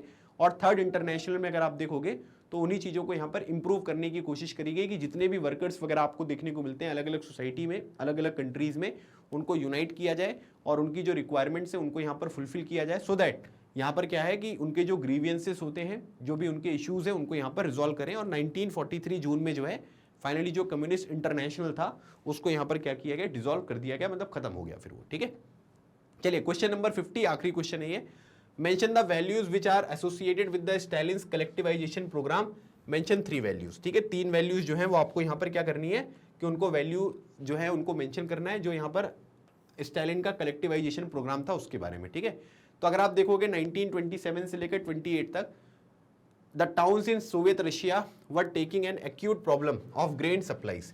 ठीक है, इन्होंने यहाँ पर क्या किया कि ग्रेन सप्लाईज वगैरह सही से नहीं हो पा रही थी, है ना, क्योंकि इसकी वजह से क्या हो रहा है कि सप्लाई नहीं होगी तो लोगों की डिमांड फुलफिल नहीं होगी तो लोग नाराज यहाँ पर होंगे। तो इसलिए स्टालिन ने कलेक्टिवाइजेशन प्रोग्राम जो है वो यहाँ पर इंट्रोड्यूस किया और 1929 में कम्युनिस्ट पार्टी ने जो है वो सभी पीजेंट्स को यहाँ पर फोर्स किया कि आप लोग यहाँ पर क्या करिए कि कलेक्टिव जो फार्म्स हैं, ठीक है, उनको यहाँ पर क्या करिए, उनको जो है कलेक्टिव फार्म्स में आपको काम करना है। ठीक है, जिसको हम कोलखोज यहाँ पर कहते हैं। फिर उसके बाद the bulk of land and implements were transfer to the ownership of collective farm. It was possible by eliminating the class of kulaks, well to do और रिच फार्मर्स ऑफ रशिया। ठीक है, तो उनको एलिमिनेट करने की बात करी गई कि भाई जो ये बड़े बड़े फार्मर्स वगैरह है ना, इनको जब हम अपने रास्ते से हटाएंगे तभी कलेक्टिवाइजेशन वाला प्रोग्राम जो है वो सही तरीके से यहाँ पर होगा। अब जो स्टालिन का कलेक्टिवाइजेशन प्रोग्राम था उसमें अगर आप कुछ वैल्यूज देखोगे तो यहाँ पर यह है कि हमको क्या करना है कि स्टेट कंट्रोल लार्ज फार्म्स जो है उनको प्रमोट करना है ताकि प्रोडक्शन जो है वो यहाँ पर इंप्रूव हो और जो भी यहाँ पर ग्रेन्स वगैरह की प्रॉब्लम यहाँ पर आपको देखने को मिलती है उस प्रॉब्लम को हम यहाँ पर जो है वो थोड़ा सा सॉल्व कर सकें। ठीक है, इसलिए हमको सबको साथ में यहाँ पर खेती करने की आवश्यकता है। दूसरी बात, जो भी यहाँ पर ऑनरशिप होगी लैंड की, ठीक है, वो यहाँ पर क्या होगी, away from the land ownership of land took away land from peasants and establish the collective form the state control large forms. ठीक है, तो अब क्या हो रहा था कि अभी तक किसान जो थे उनके पास यहाँ पर अपने लैंड की ओनरशिप थी, लेकिन जब वो कलेक्टिवाइजेशन प्रोग्राम का पार्ट बने तो अब वो स्टेट के पास चला गया, मतलब स्टेट कंट्रोल्ड फार्म्स आपको देखने को मिलेंगे। Elimination of a social class eliminated, ठीक है, eliminated kulaks the well do peasants of Russia. ठीक है, तो अब क्या हुआ कि जो किसान वगैरह थे जो यहाँ पर सही तरीके से यहाँ पर काम कर रहे थे उनको जो है वो यहाँ पर क्या कर दिया गया, एलिमिनेट यहाँ पर कर दिया गया। ठीक है, तो इस तरीके की प्रॉब्लम्स जो हैं वो आपको यहाँ पर देखने को मिली और ये सब आप ये कह सकते हैं कि ये पूरी की पूरी वैल्यूज हैं जो स्टालिन का यहाँ पर कलेक्टिवाइजेशन का जो प्रोग्राम था उससे एसोसिएटेड आपको ये देखने को मिलेगा। ठीक है, तो ये मैंने आपके साथ टोटल जो आपके 50 क्वेश्चंस थे, है ना, वेरी लॉन्ग आंसर तक के, वो यहाँ पर डिस्कस किए। बाकी एक लास्ट यहाँ पर क्वेश्चन था मैप बेस्ड, है ना, तो यहाँ पर क्या है कि एक मैप आपको दिखाया गया है, उसमें ABCDEFG करके जो है वो यहाँ पर political map of the world में चीज़ें मार्क करी गई हैं। तो आपको ये बताना है कि central powers of first world war कौन सी हैं और एलाइड पावर कौन सी हैं। तो सेंट्रल पावर में कौन कौन सी कंट्रीज थी और एलाइड पावर में कौन कौन सी कंट्रीज थी, बस उनको आपको मार्क करना है। ठीक है, तो अब जैसे ये मैप है आपके सामने, ठीक है, अगर आप इसको यहाँ पर देखेंगे तो सेंट्रल पावर में अगर आप देखोगे तो यहाँ पर देखो ये वाली जो पोजीशन है ना, ये वाला पोजीशन जो है, ये वाला, ये क्या है भाई, ये आपको ब्रिटेन देखने को मिलेगा, है ना, ब्रिटेन बोल लीजिए, यूनाइटेड किंगडम बोल लीजिए, इंग्लैंड बोल लीजिए, अभी तो आप कुछ भी बोल सकते हैं, तो ये ब्रिटेन आपको देखने को मिल रहा है। उसके नीचे अगर आप देखोगे, है ना, देखिए सिंपल सी बात है, उसके नीचे अगर आप यहाँ पर देखेंगे, ठीक है, तो ये आपका यहाँ पर ये ब्रिटेन हो गया। ठीक है, या आप इस वाले को, जैसे ई वाला जो पॉइंट है ना, ये अगर आप देखोगे तो ये क्या है, ये आपका इंग्लैंड है। ठीक है, या ब्रिटेन बोल लीजिए आप, है ना। इंग्लैंड के नीचे डी वाला अगर आप पॉइंट देखोगे तो ये क्या है, ये आपका फ्रांस देखने को मिलेगा, है ना। इसी तरीके से क्वेश्चन आएगा पेपर में, है ना, ये फ्रांस यहाँ पर हो गया। और फ्रांस के पास, है ना, फ्रांस के जस्ट बगल में अगर आप देखोगे तो फ्रांस के बगल में, मैंने आपको जब ये वाला मैप बेस्ड यहाँ पर क्वेश्चन करवाया था तो मैंने आपको बताया था कि फ्रांस के बगल में जो है ये आपको जर्मनी देखने को मिलेगा, है ना। तो ये हो गया आपका जर्मनी। ठीक है, तो ये जर्मनी आपने मार्क कर दिया। उसके बाद अगला पॉइंट अगर आप देखेंगे, है ना, तो ए पॉइंट हमने डिस्कस कर लिया, डी पॉइंट डिस्कस कर लिया और उसके बाद यहाँ पर हमने ई पॉइंट डिस्कस कर लिया। अब कौन कौन से बचे हैं, एक आपका बी बचा है, सी बचा है और उसके बाद यहाँ पर ये जो पॉइंट है ये आपका एफ बचा है। ठीक है, तो एफ वाला जो पॉइंट है ये कौन सा है भाई, एफ वाला पॉइंट जो देखोगे ये आपका रशिया देखने को मिलेगा। ठीक है, और ये आपका जी पॉइंट है। जी पॉइंट कौन सा है? ये यूएसए आपको देखने को मिलेगा, नॉर्थ अमेरिका में है ना, तो ये यूएसए हो गया। अब आपके पास बी और सी बचा है, ठीक है। तो अगर आप देखेंगे तो ये आपका यहां पर जर्मनी हो गया। जर्मनी के नीचे अगर आप देखोगे तो ये आपका ऑस्ट्रिया और हंगरी एम्पायर आपको देखने को मिलेगा, ठीक है। ये हो गया आपका ऑस्ट्रिया और हंगरी एम्पायर, और उसके नीचे सी वाला पॉइंट अगर आप देखोगे तो ये नीचे की तरफ जो है ये आपको ऑटोमन एम्पायर देखने को मिलेगा, ठीक है। ये हो गया आपका ऑटोमन एम्पायर, ठीक है। तो अब यहां पर क्या है कि लोकेशन, सबसे पहले तो ये पता होना चाहिए कि कौन सी चीज कहां पर लोकेटेड है ना, उसके बेसिस पे क्या है कि आंसर दे पाओगे। अभी सेंट्रल पावर जर्मनी था, ऑस्ट्रिया हंगरी था और यहाँ पर टर्की था। तो ये जर्मनी आपको ए वाला दिख रहा है, उसके नीचे आपको ऑस्ट्रिया हंगरी, उसके नीचे आपको ऑटोमन, ठीक है। तो ए बी सी यहाँ पर कौन से हैं? ये आपके सेंट्रल पावर है। फिर उसके बाद डी जो है ये फ्रांस है आपका, ई जो आपको देखने को मिल रहा है, ई जो है वो आपका इंग्लैंड है, ठीक है। उसके बाद एफ जो है वो रशिया हो गया, और जी हो गया आपका यूएसए, ठीक है। तो ये मैंने आपको मैप बेस्ड जो क्वेश्चन है वो वन शॉट रिवीजन में भी यहाँ पर कराया है, वहाँ पर और अच्छे से चीज़ें हमने एक्सप्लेन करी है। बस इसको आपको आइडेंटिफाई करना था कि कौन कौन सी चीज़ें हैं जो आपको यहाँ पर दी गई हैं, तो आप इस तरीके से इसको यहाँ पर मार्क कर सकते हो, ठीक है। तो ये पूरा का पूरा आपका 51 क्वेश्चंस, ठीक है, इंक्लूडिंग मैप बेस्ड क्वेश्चन जो है वो हमने यहाँ पर पूरा डिस्कस कर लिया है, ठीक है। तो आई होप आपको ये क्वेश्चंस जो मैंने यहाँ पर आपको पेपर प्रोवाइड किया था, आपने उस पेपर को यहाँ पर सॉल्व किया होगा, और एक आइडिया आपको इस पूरे के पूरे डिस्कशन से यहाँ पर लग गया है कि किस तरीके से उन क्वेश्चंस के हम आंसर वगैरह जो है वो यहाँ पर आप लिख सकते हो, ठीक है। बाकी मैग्नेट ब्रेन्स पर केजी से लेकर क्लास 12 तक की जो क्लासेस हैं वो आपको फ्री ऑफ कॉस्ट यहाँ पर प्रोवाइड की जाती हैं, ठीक है। तो यहाँ पर पूरी क्लासेस जो हैं वो 100% फ्री क्लासेस हैं, आप इनको यहाँ पर ज़रूर एक्सेस करें। और दूसरी इंपॉर्टेंट बात, आपकी सुविधा के लिए मैग्नेट ब्रेन्स की ऑफिशियल वेबसाइट पर, ठीक है, सभी क्लास और सभी सब्जेक्ट की वीडियोज़ को एक अरेंज फॉर्मेट में आपको प्रोवाइड किया गया है। यही सेम चीज़ जो है वो मैग्नेट ब्रेन्स मोबाइल ऐप पर भी आपको प्रोवाइड किया है, तो आप लोग उसको भी यहाँ पर देख सकते हैं और अपनी प्रिपरेशन को स्टार्ट कर सकते हैं। और अगर आपको ये वीडियो अच्छा लगा है तो आप लाइक ज़रूर करिएगा, चैनल को सब्सक्राइब कर लें, सो दैट भविष्य के सभी वीडियोज़ आप यहाँ पर देख सकें, और अपने दोस्तों के साथ अपने वीडियो को शेयर करना बिल्कुल ना भूलें। और आप लोगों ने अगर ये टेस्ट यहाँ पर दिया था तो आप लोग मुझे ये बताइएगा कि कमेंट सेक्शन में आपने कितने क्वेश्चंस के जो आंसर है वो यहाँ पर सही किए हैं, और आपका जो पूरा का पूरा प्रिपरेशन है ये socialism in Europe and Russian revolution का वो किस तरीके से है, ठीक है। तो नेक्स्ट हम सेशन में मिलेंगे एक नए चैप्टर के साथ, तब तक keep smiling and keep preparing, लगे रहो, एग्जाम क्लियर करो। थैंक यू सो मच, जय हिंद।